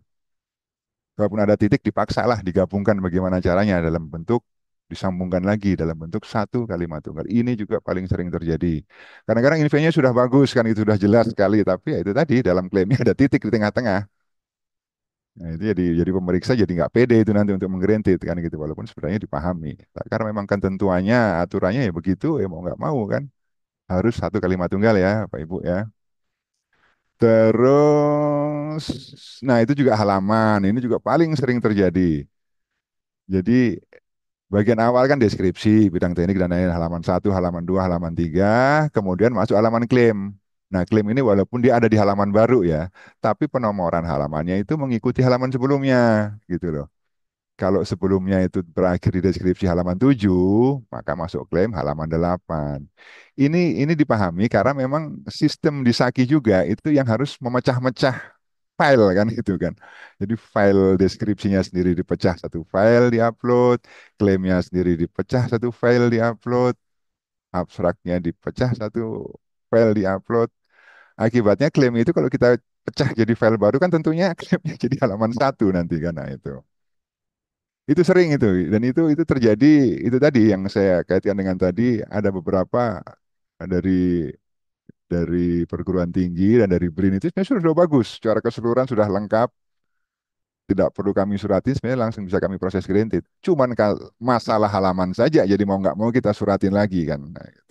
Jadi kurang produktif ya. Sebenarnya bisa kok Bu, walaupun Bapak Ibu memecah klaim itu, tapi klaim klaim apa file memecah file itu, tapi file untuk klaim itu ya halamannya mulai dari halaman 7 misalnya itu bisa kok tinggal disesuaikan. Jadi biar nggak bolak-balik lagi. Itu hampir selalu terjadi juga. Terus ya itu gambar tadi berwarna sudah saya jelaskan ya. Terus kesalahan umum tata nama persenyawaan kan gitu kan. Ya kan kalau bisa kalau sudah ada padanan bahasa dalam bahasa Indonesia disebutkan dalam bahasa Indonesia. Jadi jangan sampai lagi ada alkohol. Ya kalau apa ya alkohol lah yang sudah resmi kita pakai. Yang seperti seperti itu. Itu juga sering terjadi. Nah, terus untuk komposisi itu tadi disebutkan prosentasenya itu apa kan gitu kan. Persentase berat, volume atau persentase mol itu juga salah kadang-kadang dia persen saja. Memang kalau kalau untuk volume dan berat kan kalau dia bentuk cair ya kurang lebih sama kan gitu kan. Kalau berat jenisnya kan satu itu oke lah, tapi kan tidak semuanya akan seperti itu. Jadi dijelaskan gitu ini persennya persen apa. A misalnya 10 sampai 15% berat atau A 10 sampai 15% volume dan lain-lain. Nah, itu juga sering terjadi, istilah dan lain-lain. Oke. Nah, ini sih sebenarnya bukan bukan terkait kait langsung dengan apa ya, dengan paten dan ilmu paten. Ini lebih ke akademis gitu loh. Jadi harap dibedakan mana itu invensi, mana formulasi, mana yang komposisi kan gitu kan. Karena ini ngaruh gitu loh, Pak Ibu, ya kan. Kalau pemahaman kami dan dalam untuk kaitan ilmu dengan apa substansi paten itu ada, jadi berbeda antara klaim formulasi dan komposisi. Nah, ini sudah kami berikan ya, nanti dilihat saja. Karena ini sebenarnya itu tadi, sebenarnya ini apa lebih ke Bapak Ibu di perguruan tinggi ini, bagaimana itu mana yang komposisi, mana yang formulasi kan gitu. Tapi kalau dari kami intinya, kalau memang invensi atau klaim tersebut lebih memfokuskan kepada adanya unsur-unsur di dalam unsur-unsur di dalam produk tersebut lah. Itu dia sebagai komposisi, ya kan. Fokusnya yang berpengaruh itu terhadap adanya A-nya itu di suatu produk terdiri atas A, B, dan C. A-nya berapa persen digeser naik, digeser dikit, itu yang berpengaruh, itu namanya komposisi. Tetapi kalau formulasi itu lebih ke dia kaitannya dengan tujuannya, kan gitu kan. Suatu formulasi untuk apa? Untuk menaikkan apanya atau untuk mengobati apa, kan gitu kan. Untuk mengobati batuk dan lain-lain itu lebih kalau ada kondisi operasinya lebih fokus ke kondisi operasi dan tujuan yang dicapai itu formulasi gitu loh. Nah, tapi itu nanti monggo itu dari masing-masing itu lebih ke akademisi karena tapi harap dibedakan jangan sampai maksudnya itu adalah klaim formulasi tapi Bapak Ibu menyebutkan komposisi. Begitu juga sebaliknya. Nah, ini sama kelanjutannya kan. Dia lebih ke dalam bahan, kalau klaim formulasi lebih ke eh, bagaimana bahan-bahan tersebut digabungkan dan fungsinya, menyangkut kondisi operasi dan lain-lain. Karena beda ya Bu ya. Jadi kenapa saya sampaikan itu? Karena ini juga termasuk salah satu kesalahan yang sering terjadi. Jadi aplikan itu cuman dia menyebutkan suatu komposisi apa? Komposisi sabun yang terdiri dari bahan A sekian persen, bahan B sekian persen, bahan C sekian persen. Nah ini komposisi pada awal sebelum jadi sabun atau komposisi setelah jadi sabun. Itu kan nggak jelas. Dan yang paling penting, jadi ternyata komposisi awal dan akhir itu kan bisa beda, kan gitu kan. Ya kan? Komposisi awalnya kita cuma A, B, C dengan proporsi sekian-sekian, tapi setelah dianalisis gitu jadi sabun, ternyata di situ ada A, ada B, ada C, keluar juga dia D kan gitu kan. Jadi tidak tidak sama gitu loh. Maksudnya jangan sampai kan gitu kan. Komposisi yang diklaim itu adalah komposisi dari bahan baku untuk membuat suatu produk, gitu. Tapi format penyusunannya seolah-olah komposisi akhir. Karena kalau kita cuma bahasakan komposisi sabun, suatu komposisi sabun yang terdiri dari artinya komposisi sabun. Nah, itu kecenderungannya untuk setelah jadi sabun kan gitu loh. Bukan pada saat pembuatan awalnya. Padahal maksudnya inventor itu rata-rata itu pasti yang dimaksudkan dengan komposisi sabun itu adalah dia membuatnya. Jadi dia membuatnya itu dia A sekian persen dicampur B sekian persen dicampur C sekian persen. Jadi kalau memang seperti itu mungkin mungkin bisa ditambahi dengan apa, pembuatan lah ya kan. Komposisi untuk pembuatan sabun, nah itu jelas. Artinya itu komposisi itu ada di depan kan, karena untuk pembuatan. Tapi kalau kita cuma katakan komposisi sabun, nah ini bisa di awal atau di akhir. Nah itu tadi yang mempengaruhi itu banyak kan, itu pasti berubah kan gitu kan melalui karena ada penguapan, ada reaksi kimia atau lain-lain kan gitu kan. Karena apa? Karena sebaiknya kalaupun seperti itu diformat menjadi suatu formulasi atau bahkan suatu proses sekaligus. Karena proses itu kan juga komposisinya bisa masuk kan. Jadi misalnya proses pembuatan sabun, tahap awal yaitu mencampurkan A, B, dan C. Nah, gitu kan. Di mana A sekian persen berat, B sekian persen berat, C sekian persen berat. Itu lebih tepat. Karena apa kaitannya? Karena kalau produk kita ini sampai ke pelanggaran ya, Bu. Karena kalau produk kita itu klaim kita itu adalah suatu produk, itu pembuktiannya eh, apa harus dibuktikan sendiri, gitu maksudnya. Artinya kalau misalnya Bapak Ibu punya paten kan gitu kan, Bapak Ibu curiga kan, waduh, sabun saya itu jangan-jangan itu orang lain tuh buat sabun jangan-jangan pakai pakai teknologi paten punya saya kan gitu kan. Sehingga Ibu tinggal ngambil aja sampel di lapangan kan gitu. Alat atau produknya dianalisa kan sama tidak dengan klaim Ibu kan gitu kan. Nah, kalau untuk paten proses itu kan kita tidak bisa menduga dong kan gitu. Jadi ketentuan undang-undangnya kalau untuk paten proses si si terduga pelanggar tadi itu yang harus membuktikan sendiri bahwa dia melanggar atau tidak suatu suatu paten gitu. Karena kan tidak bisa dianalisa kan kita menemukan suatu produk sabun kan itu kan. Kita nggak mungkin kita bisa tahu ini dibuat bagaimana cara membuatnya kan dipanaskan diaduk berapa menit kan itu kan dipanaskan sampai temperatur berapa kan kita tidak mungkin bisa bisa tahu kalau kalau modal kita cuman suatu produk sabun kan gitu. Tapi kalau kandungannya mungkin masih bisa ya kan. Dari suatu sampel produk sabun kita lihat ini A-nya berapa persen ya kan B-nya berapa banyak ada mengandung C tidak itu masih bisa. Walaupun tentunya yang seperti saya katakan tadi belum tentu sama kan gitu kan. Jadi beda nih antara komposisi di awal dan di akhir. Jadi jadi kalaupun diarahkan ke formulasi atau proses, itu nanti akan lebih mudah dalam kita kalau kita menduga paten kita dilanggar oleh pihak lain. Karena dia sendiri, kalau itu paten proses, dia sendiri yang harus membuktikan bahwa dia tidak melanggar paten punya kita.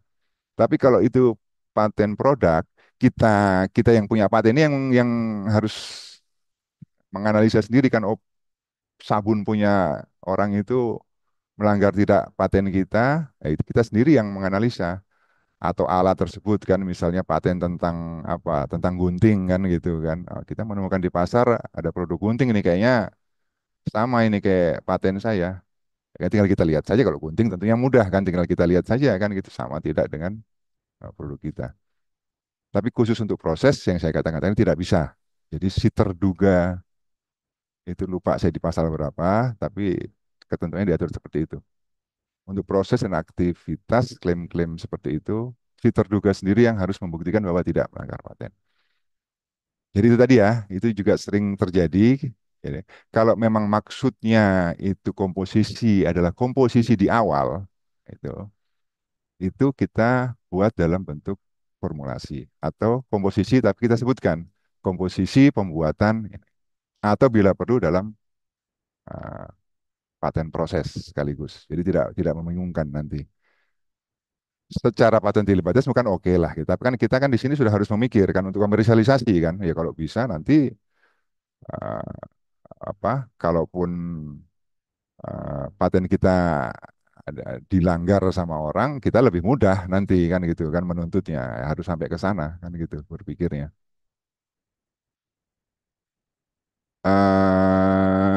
Itu tadi yang composition itu dia lebih ke reaksi kimia dan lain-lain yang mengakibatkan berubahnya antara komposisi di awal dan di akhir.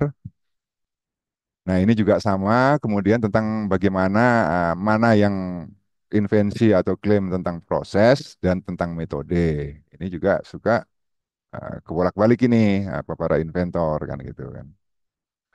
Jadi kalau ini juga sebenarnya ini ilmiah di akademis masing-masing, tetapi kalau yang terkait dengan substansi pemecahan paten, sepemahaman kami, kalau klaim proses itu dia lebih ke urutan-urutan dari tahapannya kan, secara berurutan gitu ya.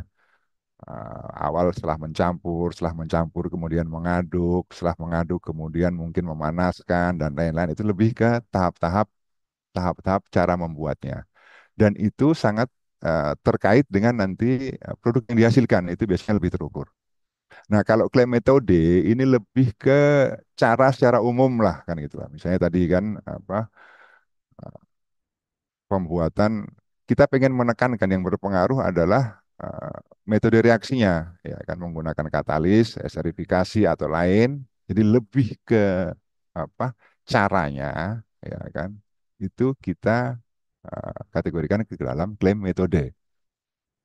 Jadi kalau lebih fokus ke itu nanti dibaca ini banyak ini saya juga ini dari gabungan juga saya ambil kan dari beberapa itu baik dalam luar negeri juga dibantu dengan artificial intelligence juga sehingga dapat beberapa poin-poin ini. Nanti Bapak Ibu baca saja lah gitu. Tapi yang jelas itu kalau proses lebih ke tahap-tahapan pembuatannya, kalau metode kepada caranya kan caranya kan banyak kan gitu kan bisa pakai metode A, metode B, metode C secara umum. Kalau proses lebih ke tahapannya. Mengaduk selama berapa lama, mereaksikan sampai temperatur berapa, dan lain-lain. Nah, itu lebih ke tahapan berurutan, lebih ke proses. Itu ya nanti bisa pelajari sendiri. Ini tentang itu tadi, evaluasi, komersialisasi, dan paten itu sangat penting untuk sudah mulai diperhatikan. Eh, ya kan? Terutama untuk levelan yang perguruan tinggi yang sudah mulai banyak ini aplikasi patennya kan gitu kan. Untuk yang non negeri, swasta ya salah duanya adalah kalau di Yogyakarta ini adalah Ahmad Dahlan dan Muhammadiyah. Itu sudah banyak aplikasinya. Yuk monggo sudah harus mulai memikirkan tentang valuasi dari suatu paten untuk kegiatan komersialisasi maupun hilirisasi sebagai kegiatan untuk pengabdian masyarakat. Itu ini sudah untuk contoh pelanggaran sudah sering kami sampaikan juga. Ini tentang urutan peraturan perundangan, saya pikir seperti itu. Mungkin kita nanti sebenarnya masih banyak sih, ada beberapa materi yang pengen saya sisipkan, tapi kok lebih lebih bagus nanti kita ditanya jawabnya saja. Sesuai dengan waktu yang diberikan, mungkin itu nanti kita lanjutkan di sesi tanya jawab. Terima kasih. Demikian penyampaian materi dari kami. Assalamualaikum warahmatullahi wabarakatuh. Waktu dan tempat kami kembalikan ke moderator. Waalaikumsalam warahmatullahi wabarakatuh. Ya, baik, terima kasih banyak Pak Jatmiko atas pemaparan materinya. Selanjutnya, tadi banyak sekali ya Bapak Ibu ya beberapa contoh-contoh yang dari saya pribadi juga sangat relate itu tadi Pak Jatmiko, terutama memang proses dan metode gitu. Jujur terkadang memang yang mana ini yang sesuai seperti itu, bahkan juga komposisi dan juga formulasi gitu ya, bukan cuma di karena kan banyak misalnya teman-teman juga dari farmasi atau juga seringkali beberapa teman dari dosen teknologi pangan seperti itu juga nanti banyak seperti itu selama ini banyak membuat beberapa draft paten terkait dengan komposisi, kemudian formulasi-formulasi dan juga tadi jadi tentunya ini sangat penting begitu ya untuk bagaimana nanti kamu bisa menulis spesifikasi paten yang tepat gitu sehingga prosesnya lebih efektif ya Pak Jatmik. Oke, Betul. baik. Selanjutnya mungkin kita langsung masuk ke sesi diskusi dan juga tanya jawab ya Bapak Ibu. Dipersilakan kepada Bapak Ibu mungkin kita awali dengan tiga penanya terlebih dahulu gitu. Barangkali ada yang mau ditanyakan atau dikonsultasikan, dikonfirmasikan kepada Pak Jatmiko. Dipersilakan kepada Bapak Ibu untuk eh, raise hand ataupun bisa juga mungkin menyampaikan lewat kolom chat, tapi lebih baik untuk disampaikan secara langsung ya, jadi bisa berkonsultasi secara langsung. Monggo, kami Saya persilakan. G, saya dari Unimus. G, sebentar, Pak. Oke, silakan kepada Pak Nur Rahman, dipersilakan untuk menyampaikan pertanyaannya. Baik, terima kasih Bu Dias. Perkenalkan saya Nur Rahman dari Universitas Muhammadiyah Semarang. Jadi kami mendapatkan share tentang kegiatan ini. Wah, ini kayaknya penting sekali bagi saya ini. eh jadi ceritanya saya ini Pak mengeluh Pak. Mengeluh barangkali Pak Jatmiko bisa membantu kenapa bisa terjadi. Jadi ceritanya itu saya sudah mengajukan paten sederhana Pak di bulan November tahun 2023. Jadi sudah 1 tahun 4 bulan yang lalu. eh tetapi kami belum pernah mendapatkan kabar ya apakah disuruh memperbaiki atau ditolak atau apa begitu. Yang kami bisa lakukan adalah ngecek di webnya HKI itu. Jadi di situ ditulis ajuan saya itu sudah lama sekali munculnya itu hanya sedang proses. Dan itu sudah 6 bulan yang lalu saya ngecek, bahkan sampai sekarang itu eh, belum ada perubahan. Nah, terus terang kami sempat baru kali ini, Pak, saya mengajukan paten sederhana. Dulu pernah mengajukan hak cipta itu pun juga saya tertolak tanpa alasan. Jadi akhirnya saya jadi kayak trauma kalau mengajukan. Ini ternyata saya mau apa memberanikan diri mengajukan di paten sederhana dari hasil penelitian saya dan juga mengalami hambatan di situ, Pak. Nah, kami mohon apa sih yang menyebabkan ajuan kami ini tidak ada tanggapan gitu, hanya melihat dari web HKI saja. Saya kira itu. Terima kasih. Assalamualaikum warahmatullahi wabarakatuh. Waalaikumsalam warahmatullahi wabarakatuh. Ya, mungkin langsung saja ya Pak Jatmiko sambil nanti ke penanya berikutnya. Ya. Ya, makasih Pak Nur Rahman. Jadi ya memang betul dalam arti kalau untuk paten sederhana itu memang apa ya? Kami jatah waktu memeriksanya itu memang lebih singkat, Pak. Cuman cuman cuman berapa 6 bulan sampai berapa bulan itu nggak nyampe setahun. Artinya kalau 2023 ya sudah masuk dalam kategori backlog gitu kan gitu kan. Harusnya harusnya sudah putus itu seperti itu. Itu secara peraturan ya Pak ya. Tapi memang kondisi realnya mau nggak mau saya sampaikan ke Bapak. Ini juga dulu pernah itu dengan Bu apa, dia Prof Kun itu juga pernah menanyakan itu kan. Tapi ya setelah kami jelaskan ya ya saling itu akhirnya nanti kami saling paham lah Pak. Maksudnya begini, jangankan dokumen S 2023 ya punya Bapak itu kan. Yang 2021 2022 aja masih banyak Pak. Di saya aja tuh masih banyak yang megang itu. Karena ya bukan berarti tidak kami kerjakan kan gitu kan. ya kan? Apa ya loadnya memang terlalu terlalu tinggi karena seperti itu. Ya, terlalu tinggi. Tapi itu bukan alasan ya Pak. Kami cuman menyampaikan bahwa ya itu tadi eh, apa karena juga tidak ada ya itulah Pak. Makanya kadang-kadang apa ya bukannya ini juga bukan menyalahkan ya Pak, bukan bukan bukan dalih menyalahkan tapi ya itu tadi ketepatan kadang-kadang penyusunan klaim kejelasan dan lain-lain itu kadang-kadang ngaruh Pak gitu loh. Saya aja itu ya, ini tidak boleh tidak boleh dicontoh juga ya. Tapi kalau sudah membaca begitu sudah tidak jelas ya kan, udah pusing sendiri, penelusurannya tidak ada, dokumen itu cenderung untuk ya sudah digeser dulu lah kan gitu ya kan. Jadi kami menggarap yang lain dulu. Jadi apa apa ya? eh, itu salah satu faktor. Faktor kedua mungkin juga apa ya bahasa-bahasa gampangnya belum terdistribusi itu juga bisa ya kalau tanpa tujuan untuk menyalahkan manapun ya tapi itu ada terjadi.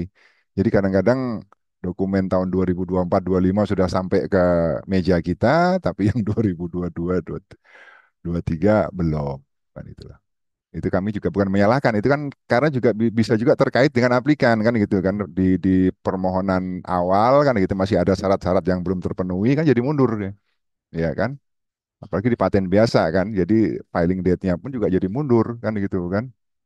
Karena mungkin deskripsi Bapak ada yang kurang kan gitu kan, gambarnya ada yang kurang, masih salah.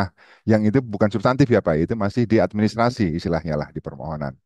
Sehingga kalau dari aplikan juga lambat untuk memenuhi kan akibatnya juga jadi mundur semua kan gitu kan. Sehingga nanti teman-temannya yang sudah tanggal tahun belakangan sudah naik ke pemeriksaan punya kita masih ketahan itu. Itu ada juga mungkin bisa seperti itu. Ya bahasa gampangnya yang lain mungkin ya ketelingsut dan lain-lain bisa. Terus kami di DJKI kan juga mengalami beberapa perubahan Pak kan gitu kan baik dalam apa base data server kan gitu kan sistem apa sistem elektronik di kantor kan juga berubah kan dulu dari IPAS dari Proline sekarang berubah lagi jadi Saki. Nah ini nih transfer datanya memang terjadi beberapa data yang miss. Tapi kalau bisa nanti dicatatkan saja nanti apa dichatkan itu nomornya nomor berapa Pak sehingga nanti bisa kami cek sebenarnya detailnya seperti apa. Karena memang aplikan juga bisa dari sentra KAI juga bisa mengecek tapi mungkin terbatas ya. Tapi kalau kami dari pemeriksa itu biasanya lebih detail tuh. Kami tahu ini, oh ini ada sudah di kantongnya pemeriksanya siapa, sudah sampai sejauh mana tuh lebih tahu. Kalau dari luar ya mungkin cuma sebatas itu tadi ya kan. Apa statusnya masih di pemeriksaan gitu kan, atau bagian teknis kan, itu masih publikasi sebatas itu saja. Jadi demikian Pak gitu. Tapi memang harus diakui bahwa kalau sudah 2023 harusnya masa pemeriksaannya sudah selesai, harusnya sudah di granted. Mungkin demikian. Mungkin sedikit aja, Pak. Lalu apa yang harus saya lakukan gitu? Apakah tetap menunggu atau bagaimana gitu? eh yang yang itu tadi, saya sama Ya. sekali tidak dapat kabar apa-apa, Pak. Nggak pernah Ah, dikirim email dan sebagainya. kemungkinan ketiga yaitu tadi Pak, tanpa maksud menyalahkan siapapun, ada Iya. kemungkinan juga sebenarnya sudah terkirimkan, kan gitu kan, sudah pemeriksa sudah melakukan action kan gitu kan. Hmm. Tapi kan tertujunya ini kan pasti melalui perguruan tinggi kan Pak. Iya, Jadi melalui artinya perguruan tinggi. pemohon, alamat dan lain-lain ada di kampusnya kan LPPM-nya. Hmm. Betul. Bukannya apa ya, tapi Ya. ya ini sering terjadi kan gitu kan. Nyampe di LPPM berhenti dari situ. Kita nggak Kami ngomong sudah Muhammadiyah atau Ahmad Dahlan ya, tapi di kampus lain itu terjadi seperti itu, Pak. Saya sudah 5 kali bertanya ke Ah LPPM ya untuk artinya cek memang memang itu nggak belum. belum ada jawabannya. Yes, artinya seperti itu. Jadi ya bukan menunggu, tapi saya bisa bersurat kalau memang Pak Nur Rahman memang butuh ya kan dalam arti mungkin sudah ada yang mau kerjasama atau apa kan ya, atau untuk pengajuan kepangkatan dan lain-lain bisa bertanya disuratkan saja ya kan pada Direktur Paten sehingga nanti ditindaklanjuti nomor tersebut kan gitu kan. Jadi ya bukan yang menghindar, tapi kami pemeriksanya pun juga sama, Pak. Saya aja nih sekarang per hari ini saja di kantong saya itu ada 200 lebih dokumen, Pak, yang harus saya selesaikan. Dan itu tidak mundur. Selesai 5 masuk lagi 10 itu nanti Pak. Selesai 10 masuk lagi 15 itu berputar terus. Jadi apa ya? Kalau kekurangan memang diakui kekurangan. Kami pemeriksa paten itu 100 sekian orang, cuman. Jadi mungkin teman-teman bisa membayangkan apa ya? Di Cina itu Pak pemeriksa patennya itu 8.000 sampai 10.000 bisa dibayangkan kan. Di Jepang itu 2.000, 3.000-an lah. Amerika itu bahkan sudah 10.000 kan gitu. Bayangkan Pak, ini untuk Indonesia itu kami pemeriksa paten itu 100 orang. Kalau dikatakan kurang, memang kalau untuk Indonesia kurang. Itu juga bukan alasan, tapi kami cuma menyampaikan kondisi apa yang adanya kepada Pak Nur Rahman. Tapi sebisa mungkin nanti kalau memang ada, dan itu kalau memang terkait dengan kimia, nanti bisa saya tindak lanjuti. Karena kebenaran kalau saya pribadi, saya kebenaran ketua bidang di kimia kan gitu. Sehingga nanti mungkin kalau kalau ada surat dari itu yang masuk disampaikan kan menanyakan secara resmi atau disampaikan saja di sini nanti saya tindak lanjuti Pak kan gitu kan. Nanti Nomornya tak itu nanti tak saya tanyakan kirimkan di di grup. apa Oh, di di chatin oke statusmu siap. ya. Ya Saya Pak ya. kirimkan Di chat sini aja nggak apa-apa Pak biar nanti di- datatan gitu. Nanti terima biar akan kasih. ada iya. Mungkin demikian silakan kalau yang Oke, seperti itu untuk Pak Nur Rahman ya. Mungkin nanti bisa dibantu. Semoga Pak Jatmiko juga bisa membantu mengerjakan. Gitu. Matur nuwun juga ke Pak Jatmiko atas bantuannya. Baik, selanjutnya ada yang sudah raise hand, Bapak Ali Mursyid dari Univet. Monggo Pak, dipersilakan. Ya, terima kasih Mbak Dias. Ya, Assalamualaikum warahmatullahi wabarakatuh. Waalaikumsalam Waalaikumsalam warahmatullahi wabarakatuh. Ya, saya Ali Mursyid dari Universitas Bangun Nusantara Sukoharjo. Ya, ini begini Pak Jatmiko, mungkin agak mirip dengan Pak Nur Rahman. Ini kapasitas saya sekarang adalah eh, unit yang mengurusi usulan-usulan paten dari para dosen. Nah, ini ada teman dalam usulannya itu September 2024. Permohonannya itu September 2024. Kemudian ternyata usulan itu termasuk salah satu yang didanai, pendanaan patennya didanai Kemendikti Saintek. Ya, kemudian semua yang sudah kami bayarkan kemudian sudah ditukar oleh Kemendikti Saintek. Nah, cuman masalahnya ini kan pembayarannya itu salah satunya ada percepatan pemeriksaan substansi. Nah, tanggal 13 Maret kemarin itu posisi unggah pengumuman. Jadi pengumuman apa itu? Publikasi. Publikasi. Nah, saya pengen tahu gambarannya.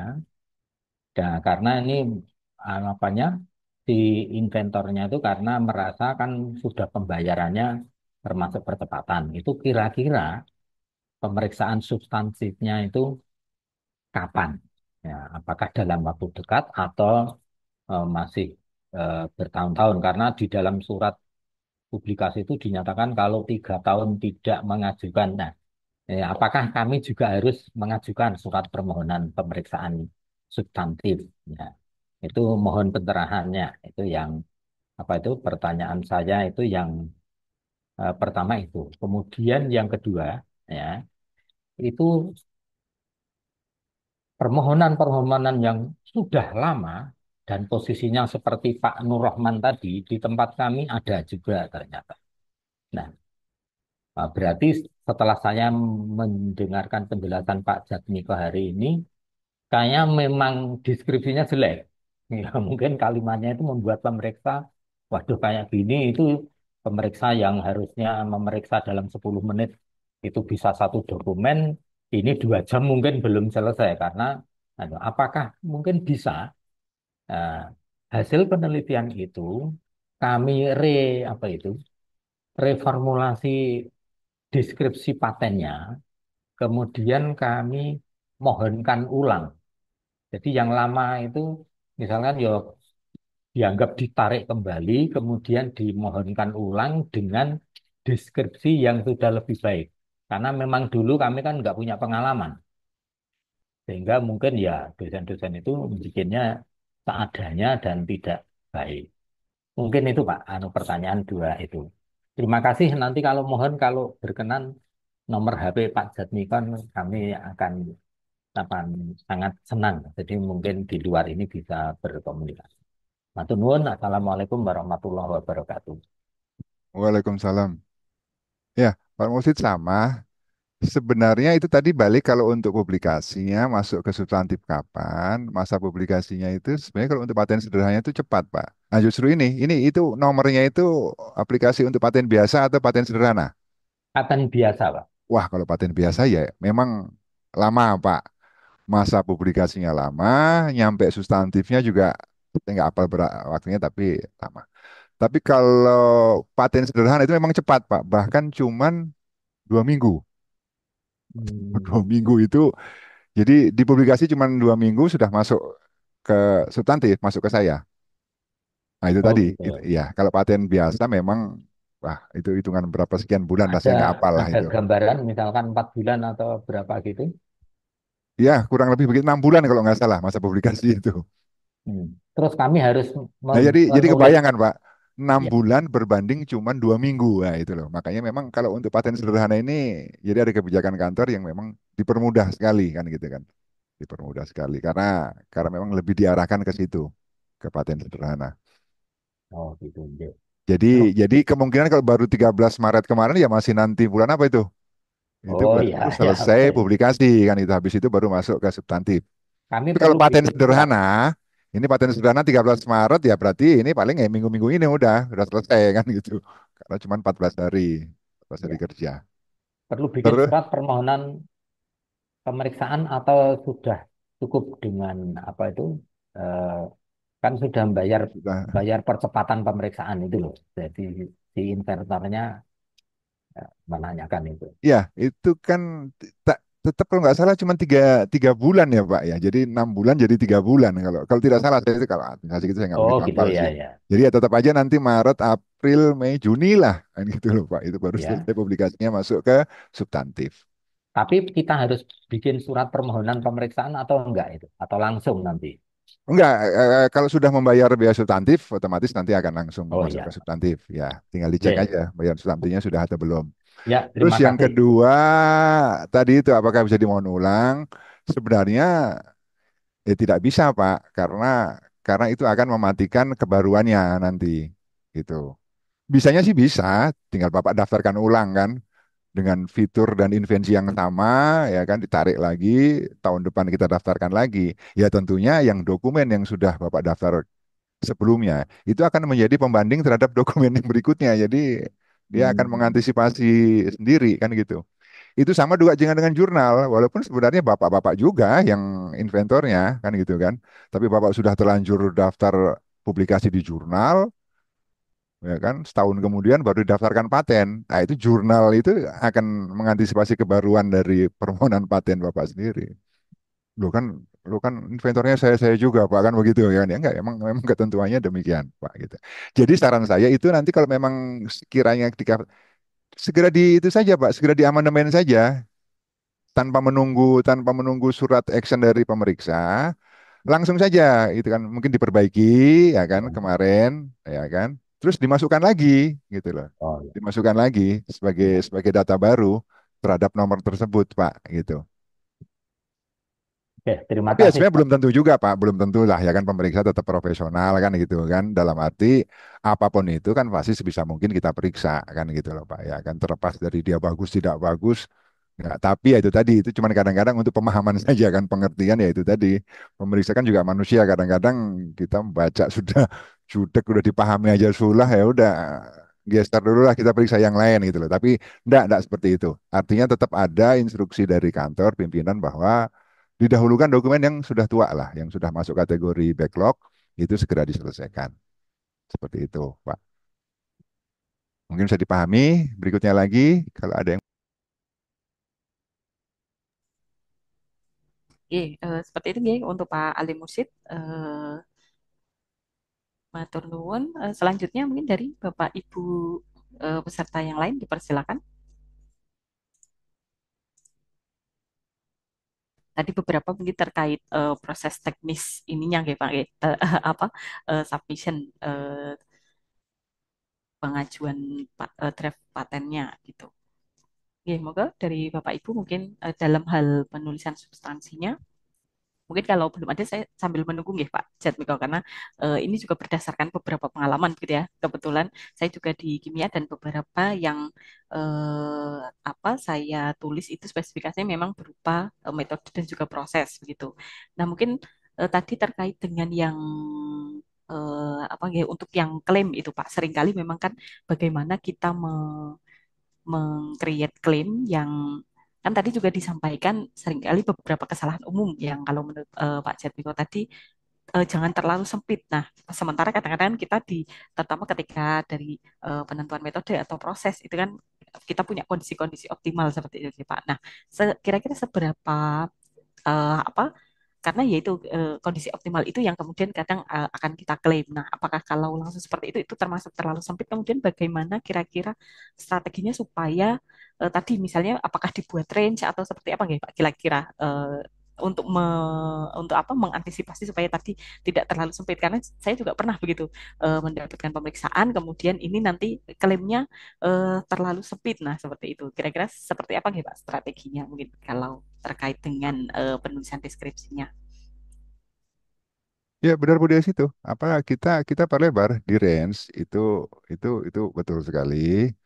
Jadi gini Bu, sebenarnya bukan masalah benar atau salah ya. Dia mau sempit nggak ada masalah. Kalau memang itu baru ya berhak dibeli, gitu kan dalam arti bisa dapat memperoleh paten. Tetapi ya kaitannya itu tadi, mau nggak mau kita udah harus berkembang nih kan gitu kan kita ya apa bukan sekedar untuk sekedar dapat paten sehingga untuk mengajukan angka kredit saja kan gitu. Kalau bisa paten kita mau dinilai siapapun lah punya valuasi yang tinggi dong. Dan tentunya kan gitu kan luasnya suatu lingkup dari suatu klaim paten ini itu mempengaruhi nilai valuasinya. Semakin luas tentunya nilai valuasi rata-rata paten tersebut semakin tinggi dong kan gitu kan. Karena sekarang itu saya pernah kok Bu, sudah mulai Bu apa apa ke ke ke perguruan tinggi itu beberapa investor saya ketemu itu gitu kan untuk menjelaskan gitu loh Bu dalam arti mereka mencari-cari gitu loh teknologi-teknologi dari perguruan tinggi paling mudah seperti apa. Saya bilang ya susah kalau kita membedah satu persatu, tapi minimal kan gitu ya. Di semua negara itu mereka pakai valuasi kan gitu kan. Jadi penilai suatu paten. Hanya sayangnya memang biasanya itu di tiap negara itu ada badan resminya lah untuk menentukan itu kan gitu loh badan resmi dari negara kan gitu loh. Jadi misalnya badan penilai evaluasi suatu paten mungkin di bawah kantor patennya negara tersebut lah seperti di Singapura di Korea itu ada. Nah memang di Indonesia memang belum ada badan resminya tapi minimal metode-metode cara menilai kualitas ya evaluasi suatu paten itu ada banyak metode dan itu bisa dipakai gitu loh Bu. Artinya ya itu tadi sebenarnya sudah mulai kebuka ini kan gitu kan ya kan sebenarnya barang banyak ini di kampus kan gitu kan yang butuh juga banyak ini kan di kalangan pengusaha kan gitu tinggal di linknya saja ini yang memang belum ketemu. Salah satu usaha minimal yang dilakukan oleh seorang inventor adalah itu tadi mengedrah paten dengan baik, lebih informatif ya kan kalau bisa cakupannya luas. Itu betul tadi yang Bu Dia sampaikan itu paling sering terjadi. Maksudnya gini, ini kan prinsip yang sering saya jelaskan juga dulu pernah di Ahmad Dahlan. Prinsipnya itu seperti kapling tanah, bukan gitu lah, ya kan? Kalau kita bisa dapat kapling tanah yang luas, kenapa harus kita mendaftar ke Badan Pertanahan sempit kan gitu kan? Sepanjang tidak nginjek tanah orang kan seperti itu ya kan. Nah ini sering terjadi sebenarnya itu situ kosong, lapangan situ kosong belum belum ada yang punya kan gitu loh, ya kan. Tapi dia mendaftarkannya ke Badan Pertanahan cuman 1 kali 1 meter persegi gitu loh, ya kan kan eman-eman. Memang nggak boleh Pak, ya boleh pasti diberi juga, nggak ada larangan untuk sampean mau daftar 1 kali 1 meter gitu loh. Tapi kan eman-eman. Nah itu tadi Bu. Jadi diperluas, kalau bisa diperluas dengan tidak nabrak coupling orang, intinya seperti itu. Nah, formatnya seperti tadi bisa sama kan biasanya misalnya itu tadi yang saya katakan. Misalnya di titik pemanasan gitu ya, Bu ya, di pemanasan sampai temperatur misalnya 40,5 derajat Celcius itu paling optimal kan gitu ya. Itu tinggal dibuat ring saja. Mau 35 sampai 45, 35 sampai 40.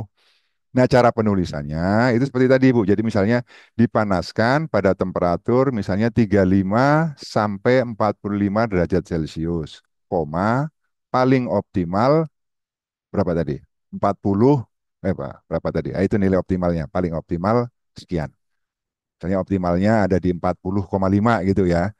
Dipanaskan pada suhu 35 sampai 45, misalnya satu range kan jadi luas tuh 35 sampai 45, koma, paling optimal atau paling disukai pada temperatur 40,5. Jadi nulisnya seperti itu, Bu. Itu baik untuk komposisi maupun untuk fitur apapun kan gitu kan. Seberapa luas ya itu tergantung kepada teknologi tadi kan gitu kan yang memungkinkan kan gitu kan. Ada juga mungkin ring itu yang tidak bisa kita luas-luaskan banget kan gitu kan. Temperatur istilahnya nggak mungkin Pak sampai 35 ya mau itu dibuat mungkin 39 sampai 41 gitu. Yang jelas jangan satu titik. Kalau satu titik itu sangat lemah kan. Nilai valuasinya aja juga sangat rendah itu. Itu sebenarnya hal seperti itu sama Bu Dias, nggak cuman untuk semua fitur itu sebisa mungkin itu tadi prinsipnya kalau kita bisa dapat luas kenapa harus mengklaim sempit kan gitu kan. Oke, oke. Dan memang Dengan cenderung untuk didiamkan Bu. Kalau saya pribadi menilai itu sebenarnya pemeriksa itu harus memberitahu ke pemohon kan gitu loh ya kan. Dalam arti ini Bu Dias ini bisa dapat kapling yang luas loh kok Ibu cuman mengklaim sempit gitu kan. Masalah dia kan tidak ada masalah, tapi kita sudah kasih tahu kan gitu kan. Karena itu nanti kaitannya ada Bu. Dalam arti kalau ya mungkin kalau pemeriksa lain mungkin beda ya. Kalau saya sendiri itu sebenarnya beresiko. Kita mendiamkan sesuatu yang salah itu kan keliru Bu nanti kan. Kalau terjadi ada akibat hukum kelak di kemudian hari kan, loh ini pemeriksanya gimana kemarin kok kok nggak dikasih tahu? Sengaja nggak dikasih tahu ya biar orang kecebur ya. Atau jangan-jangan dibayar sama apa pihak terkait kan gitu kan yang punya teknologi yang sama seperti patentnya Budias misalnya kan bisa dituduh seperti itu karena nggak PK itu kan kemana-mana. Jadi kalau menurut saya ya harus dikasih tahu kan gitu kan dan ya kalau sebisa mungkin juga inventor jangan ngandalin kasih tahu pemeriksa tapi mulai semua tertanam gitu loh ya kan jadi apa pola pemikiran di penelitian yang bisa dilakukan di kampus dengan rezim paten ini berbeda dan bahkan bertolak belakang. Kalau di penelitian kita mencari titik optimal, kalau di paten kita justru segeneral mungkin, bukan spesifik, seluas mungkin kan gitu kan. Nah, jalan tengahnya tadi itu pakai sistem apa lebih disukai itu apa tipe-tipe klaim-klaim pilihan atau Markus klaim gitu kan. Sekian sampai sekian paling disukai titik optimal. Nah, itu paling gampang seperti itu. Nah, itu mulai di-share nanti ke teman-teman yang lain, Bu Dias. Oke, siapa? Mungkin demikian. Eh, Mungkin karena selama ini, maksudnya kami masih lebih kepada mindset ya. Jadi karena kalau kami kan masih fokusnya yaitu tadi mindset publikasi dengan dari hasil penelitian dengan ke arah paten berbeda. Padahal kalau tadi tahu maksudnya untuk valuasi ke depan seperti itu ke arah hilirisasi dan komersialisasi tentu ya itu tadi kita pengennya juga couplingnya seluas-luasnya seperti itu ya Pak. Ya, itu jujur memang masih jadi tantangan untuk kami juga di akademisi begitu. Jadi bagaimana me, apa nggih, mensosialisasikan itu tadi pandangan-pandangan dari untuk mengubah jadi dari hasil penelitian ke arah paten dan juga terutama konsep-konsep valuasi dan lain sebagainya itu kan masih hal baru untuk kami seperti itu ya Pak. Dan ini Bu, apa eh, bisa dikembangkan kan untuk LPPM Iya, ya itu iya. nanti. Mm, Saya harapkan sih pas ketemu Pak Anton pengen saya sampaikan itu. Dalam arti maksudnya kan kalau punya paten rata sudah punya nih kan gitu kan. iya, Pengen pengen di grade gitu kan. Jadi ngukurnya jangan dari mana yang sudah laku kan ya. Tadi kan Bu Darmi menyampaikan oh, ada satu yang laku Pak. Sebenarnya tidak harus begitu. Kalau LPPM itu niat sebenarnya bisa gitu loh membentuk suatu apa unit atau itu sendiri yang penilai dari itu. Mungkin kalau di penelitian mungkin ada ya, tapi kalau untuk paten itulah itu tadi rumusnya ada kok, ada beberapa rumus, tapi nanti mungkin tinggal dibentuk saja kan pakai SK itu siapa yang duduk di situ untuk menilai evaluasi itu, gitu loh Bu ya. Jadi istilahnya Bu Dias nih punya paten, punya invensi kan, tapi belum belum laku lah atau belum menemu orang yang mau membeli atau kerjasama atau lisensi lah ya. Tapi prestasi Bu Dias tetap bisa terangkat gitu loh Bu, melalui badan tersebut, penilai penilai evaluasi itu. Gitu loh. Jadi masing-masing LPPM bisa bisa menciptakan itu, maksud saya di samping sentra KI, di bawahnya lagi atau sampingnya ada itu nanti kan tim penilai evaluasi dari paten-paten yang sudah granted kan gitu kan. Ya tentunya dengan orang-orang yang kredibel dan itu ya, sehingga nanti keluar itu ya kan OP nomor sekian-sekian dengan inventor atas nama Budias punya nilai evaluasi sekian, nah, itu masuk tinggi, ya, itu kan juga sudah jadi sesuatu. Bahkan itu mungkin kaitannya juga nanti ya ke depan istilahnya. Ya mungkin kan gitu kali ini kaitannya dengan kebijakan kan gitu. Nggak semua paten akan dapat nilai angka kredit tinggi, mungkin dibedakan di situnya juga. Kalau valuasinya tinggi, angka kreditnya mungkin 50 kan gitu kan. Valuasinya sedang, mungkin angka kreditnya 25 atau bagaimana. Itu kan pasti berkembang ke sana, Bu. Kan sekarang arahnya kan seperti itu. Sehingga ya Ahmad Dahlan saya pikir sudah saatnya untuk paham di posisi itu tadi. Tidak sekedar paten, paten itu juga beda-beda punya nilai evaluasi. Dan mengukurnya juga tidak sekedar laku tidak laku saja kan gitu. Bisa ada pakai metode-metode untuk mengukur itu. Demikian mungkin Bu Oke, Dias iya, tambahannya. siap Mas Jatmiko. Oke. Memang itu tantangan gitu Bu Sudarmini gitu, ke depan setelah setelah kita apa mengumpulkan kuantitasnya secara kuantitas sudah. Nah, kemudian tantangan berikutnya adalah bagaimana tadi valuasi dari Karena kan kalau saya paten-paten. baca di undangannya itu kan ada lomba kalau nggak salah apa di hari Iya, pertama itulah. Ini iya, berarti kan iya, sudah memang Ahmad Dahlan sudah sangat itu kan. Pemikirannya udah maju nih kan gitu lah. Penyusunan deskripsi aja udah mau dilombakan kan gitu. Itu tinggal iya. itu lagi nanti. Nanti ada lomba valuasi kualitas paten kan gitu kan. Saya pikir bisa, apalagi guru besarnya udah banyak Ahmad Dahlan kan, atau nanti mungkin misalnya kan di tim tersebut ada 3 orang penilainya atau jurinya kan gitu kan, satu dari Ahmad Dahlan mungkin bisa ngambil guru besar dari perguruan lain di Yogyakarta kan bisa saja. Artinya nilai yang keluar itu akan benar-benar kredibel kan gitu loh, ya kan. Jadi penting Bu Darmini kegiatan seperti untuk merangsang itu kan teman-teman biar aduh jangan sekitar daftar graded doang kan adalah sesuatu yang lain kan gitu loh, ya kan. Karena Iya, ada beberapa pakat. yang ngerasa gitu, wah invensiku ku jane apik kan gitu itu banget ya dibandingkan dengan invensi punya sebelah itu patennya, aduh. Gitu. Tapi dinilai sama kan gitu kan. Nah ini mulai mulai terpecahkan kan seperti itu biar do semangat gitu rekan-rekan Mohon asistennya. izinnya Prof. Anton, Pak Jatmiko. Oh iya, Beliau hari ini sedang mendampingi Pak Brian. oh Pak Ada, Menteri, ada Pak ya, Menteri, nggih. Ada Pak oke Menteri ke siap, sini di Sirnov, di Pusat Studi yang kerjasama dengan Menhan. oke siap. Sebenarnya Jadi, saya pengen berdiskusi, tidak ada masalah Bu, ya, beliau kan sibuk ya. nanti kami sampaikan, Pak. Sebenarnya saya itu pengen karena ke depan itu ini jadi seperti contoh kan kemarin kayak kami di kimia itu dapat tawaran untuk apa sosialisasi atau apa pengen dikirimkan expert dari paten Eropa kan gitu mengenai topik itu tadi Bu paten-paten kimia yang terkait dengan apa teknologi IoT informasi dan artificial intelligence seperti itu.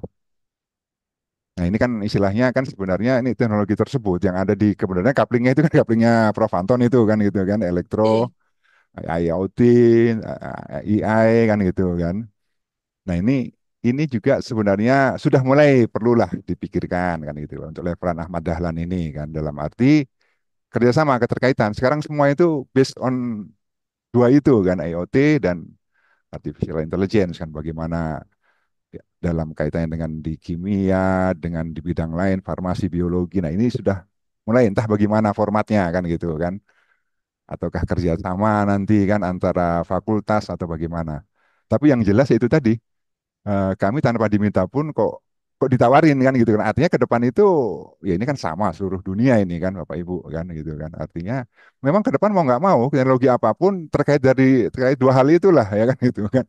Terkait dengan IoT, internet dan terutama artificial intelligence kan gitu.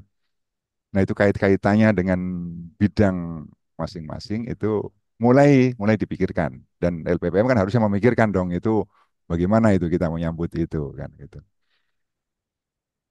Karena sekarang ya memang berubah sih Bu dengan adanya artificial intelligence itu ya, ya berubah semua sampai mindset kita cara kita meneliti bahkan saya pribadi cara saya memeriksa saya udah berubah kan gitu loh. Waduh, dengan adanya ini saya harus punya apa? harus saya manfaatkan kan, harus saya kemas ulang gitu kan, sehingga akan membantu dan memudahkan dan memang memudahkan Bu.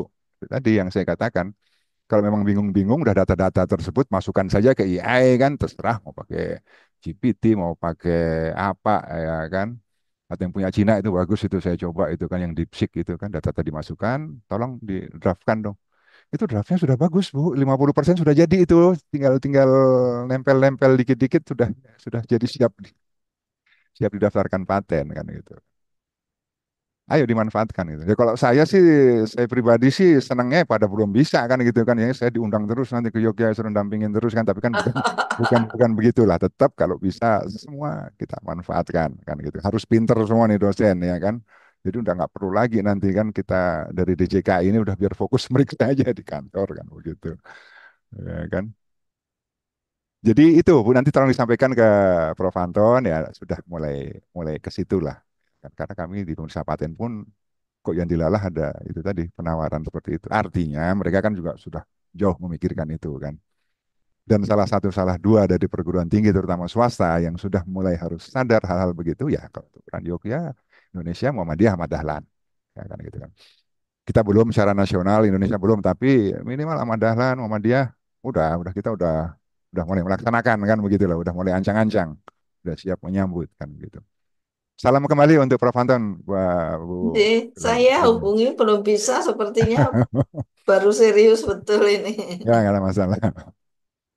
Jadi kemarin sempat bertegur sapa ketika dengan Pak Yuko, jadwalnya Pak Yuko. Oh iya, Kebetulan kalau Pak Yoga beliau memang kan, elektro kebenaran jadi betul. Ya. kebetulan kan beliau diperiksa pertama Pak Yuko. Oh begitu Jadi ya. kemarin sempat bertegur sapa dengan Pak Yuko. Oh, Tapi gitu. ini sepertinya baru serius di kampus Nggak 4. ada masalah Bu. Jadi ada tamu Pak. 2016-17 kalau nggak salah itu dulu saya kan pernah jadi reviewer di Iya, PPPP, beliau di juga di Ristek. tim KI sesungguhnya Pak. Oh gitu ya. Beliau Bu. saat itu eh, di kantor urusan bisnis dan eh Inkubator inovasi, bisnis. inovasi, Inovasi. inovasi, di Iya. inovasi. Beliau di inovasi ketika itu. Oh iya betul, makanya kan ngurus berapa kali saya mau nef ke Yoga itu beliau yang dampingin itu, yang dari Ahmad Dahlan itu. Jadi, Jadi awal kenalnya dari situ dulu itu dengan Prof. Anton itu, sekarang beliau PPM ngurus ini dan masih terkait relatif banget kan dengan saya, dengan paten, dengan KI ya senang sekali kan gitu kan. Apa sudah dan banyak Pak patennya beliau yang oh iya dijual betul, sekarang. betul. Oke. Ya itu tadi, itu juga dulu juga dengan saya kan Pak dikembangin ini. Yang Dan Simon untuk Cory ini kan ya. betul untuk komersialisasi itu kan nggak harus laku dijual, saya katakan seperti itu kan ya kan. Dimanfaatkan sebagai kegiatan pengabdian aja, dalam arti disumbangin aja lah ya kan, disumbangin untuk masyarakat mana teknologi kita, itu sudah bentuk kegiatan hilirisasi komersialisasi kan gitu kan. Karena kan mungkin ada kan ya Oh, waktu itu kan, menikah Pak Prof. Anton merespon saya kirim linknya. Beliau sepertinya bisa diganggu sebentar. oh gitu. Dan J, biar saya kirim linknya, J. Menikah soalnya kesempatan. Nah, ya. Jadi apa, ya berkembang terus kan seperti itu. Eh, kalau kalau Muhammadiyah sih secara jumlah bahwa yang termohon maupun yang granted ya kejar-kejaran lah ya kan kalau untuk swasta dengan Muhammadiyah sebenarnya banyak kan gitu loh. Dan harapan itu ya memang salah satunya ada di Muhammadiyah karena itu apa sepertinya apa pengen memanfaatkan benar gitu loh ya kan ini dengan adanya memang kegiatan kami penelitian kan produk dosen ya kan ada aturan perlindungannya ya kan dalam hal ini paten kan Sudah, itu kan. sudah dibaca Pak Jatmiko Oh sebentar. ya, siap, Sudah di siap Bu. bawah. Ya, nah, itu mulai apa? eh, mulai dipikirkan untuk apa pemanfaatannya kan lebih ke nilai komersialisasi dan hilirisasi. Oh, Prof. Anton sudah masuk ya? Selamat siang, Prof. Anton. Selamat Mudah-mudahan belum siang, lupa Jat- dengan kita. Pak Jatmiko. Assalamualaikum, Mas Siap. Miko. Sudah Waalaikumsalam masuk. warahmatullahi wabarakatuh. Ya, punten, ini terlambat ini Pak Jatmiko. Tidak ada Ada masalah, yang sibuk kan. harus diselesaikan dulu Ya. tadi. Jadi memang saya sampaikan tadi ke salah satu, kalau materi-materi umum kan bagaimana menyusun deskripsi dan lain-lain, mungkin rekan-rekan di Ahmad Dahlan terutama kan yang patennya sudah banyak, sudah paham lah kan gitulah. Memang ada beberapa poin-poin yang memang pengen saya sisipkan, Prof. Anton. Jadi salah satu, salah duanya yaitu tentang ini keterkaitan. Jadi apa? Satu ya, mungkin sebelumnya satu untuk kegiatan paten ini kan sudah banyak. Ahmadiyah apa Ahmad Dahlan, Muhammadiyah kan secara aplikasi, secara granted sudah banyak kan gitu kan. Saya tertarik aja kok kemarin dari Bu Darmi itu menyampaikannya kok seperti ada lomba apa paten dan drafting terkait paten bidang-bidang tertentu kimia yang komersialisasi kan seperti itu. Nah ini saya mikirnya sesuatu Prof gitu. Jadi wah ini udah di rel yang benar kan gitu dalam arti nggak sekedar banyak, tapi mulai memikirkan ke depannya untuk komersialisasi, hilirisasi dan lain-lain. Nah itu mengemasnya monggo lah gitu kan gitu. Kalau saya tadi saya sampaikan eh, untuk lebih menariknya ada tuh kemarin mana tuh kalau Universitas di Jakarta kalau nggak salah juga melaksanakan seperti itu. Itu tadi dengan dilaksanakan itu seperti lomba drafting atau yang saya sampaikan ke Bu Dias tadi. Artinya pengukuran, jadi semua paten ini kan ya ya sama nilainya akan dapat sertifikat semua, tapi kan sebenarnya ada nilai-nilai khusus lah, Prof itu apa valuasi terhadap paten tersebut. Nah itu loh. Jadi kalau kami ngukur dari dia laku atau tidak lakunya mungkin susah kan nunggu nunggu patennya dosen laku kapan kan gitu kan. Tapi itu bisa dibentuk sebenarnya dengan adanya tim penilai evaluasi. Secara nasional kami belum punya, Prof, tapi kan metode itu kan banyak. Mungkin bisa diterapkan kan gitu kan sehingga nanti adalah mulai memikirkan ke kualitas dari paten-paten Ahmad Dahlan untuk menilai valuasinya misalnya seperti itu. Itu satu. Yang kedua adalah yaitu tadi kaitannya dengan apa? eh, jadi saya itu baru beberapa hari yang lalu kan kemarin saya kan karena saya ketua bidang kimia itu disampaikan Pak ini ada tawaran pelatihan dari mau diambil yang mana. Itu salah satu poinnya itu saya membaca ini apa pelatihan tentang invensi klaim bidang kimia yang related dengan IoT dan artificial intelligence seperti itu, Bro. Jadi sepertinya ke depan ini di sama lah Eropa, Amerika dan lain-lain itu akan ke sana kan gitu, Prof ya. Akan semua itu AI IoT itu cuman jadi apa tulang punggung saja ya kan terhadap konten apapun segala bidang kan seperti itu. Nah, ya artinya memang secara pemeriksa kami dituntut untuk nanti ke depan memeriksa kimia pun ya kami harus paham dua itu kan tentang IoT dan artificial intelligence. Nah, untuk di kampus juga saya harapkan untuk levelan Ahmad Dahlan ini ya sudah mulai memikirkan ke sana kan itu kan jagoannya itu kalau kemudian kan Prof Anton juga di bidang tersebut kan. Nah, itu mulai terkaitan lah sehingga sehingga apa akan semakin akan semakin marak lagi kan gitu kan ya kan keterkaitan antara apa IoT, AI dan bidang-bidang apapun mau farmasi, biologi dan lain-lain. Tadi saya juga sampaikan, monggo dimanfaatkan dua tersebut karena kami juga meriksa sudah memanfaatkan dua tersebut, Prof. Gitulah, ya kan.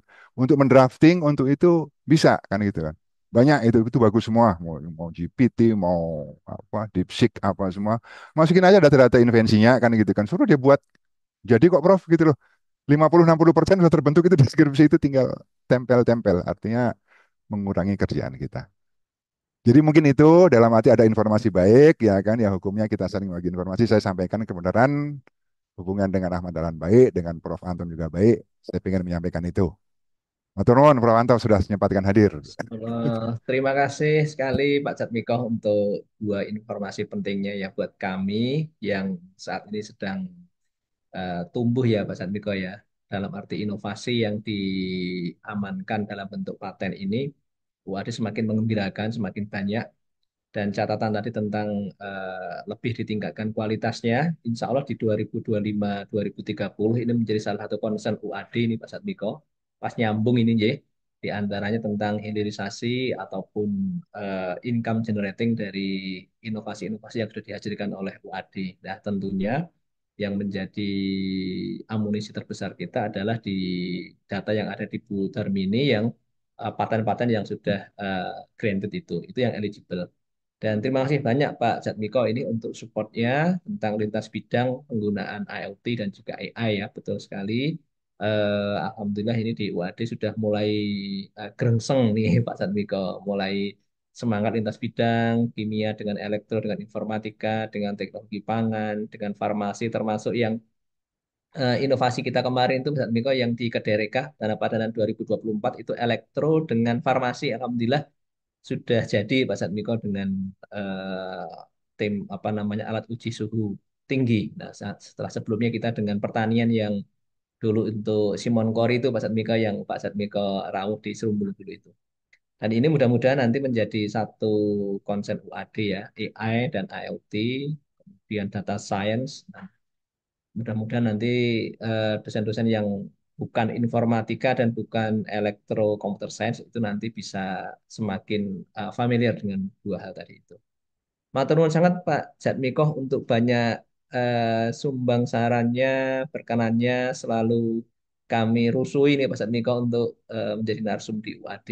Dan minta doanya kebetulan nanti sore malam itu, ini kan hari ini Pak Mendikti Saintek sedang ke Jogja. Oh, Pagi ini ngoten. ke UM, UMY, kemudian ke PP Muhammadiyah jumpa dengan Pak Ketum. Dan sore ini nanti pasca setelah maghrib akan ke UAD, akan lihat beberapa yang potensial innovation ya.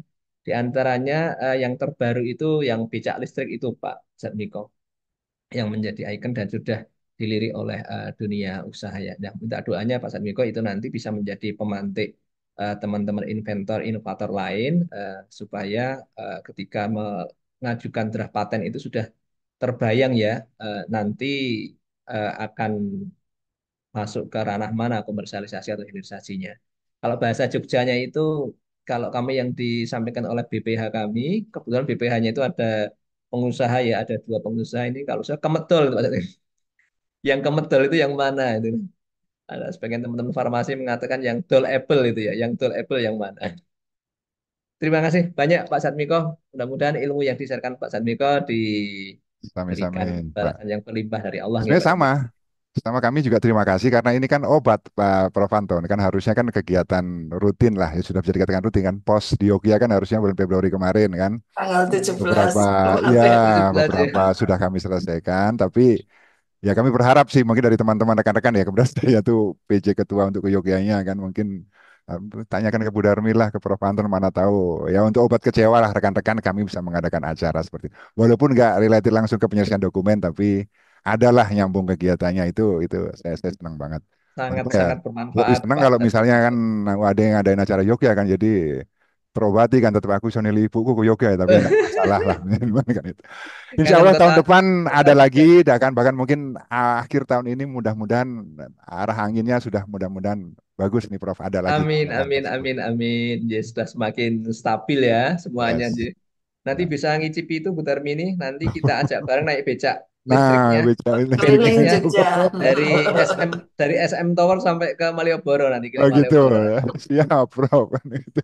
Kemarin Bu Nggak Tarmini jawab udah Bapak nyoba. ini, Pak Jatmiko ke Tamsis kok hanya. Oh iya, Pas itu kita antar nanti. ya, iya. Keliling Ji.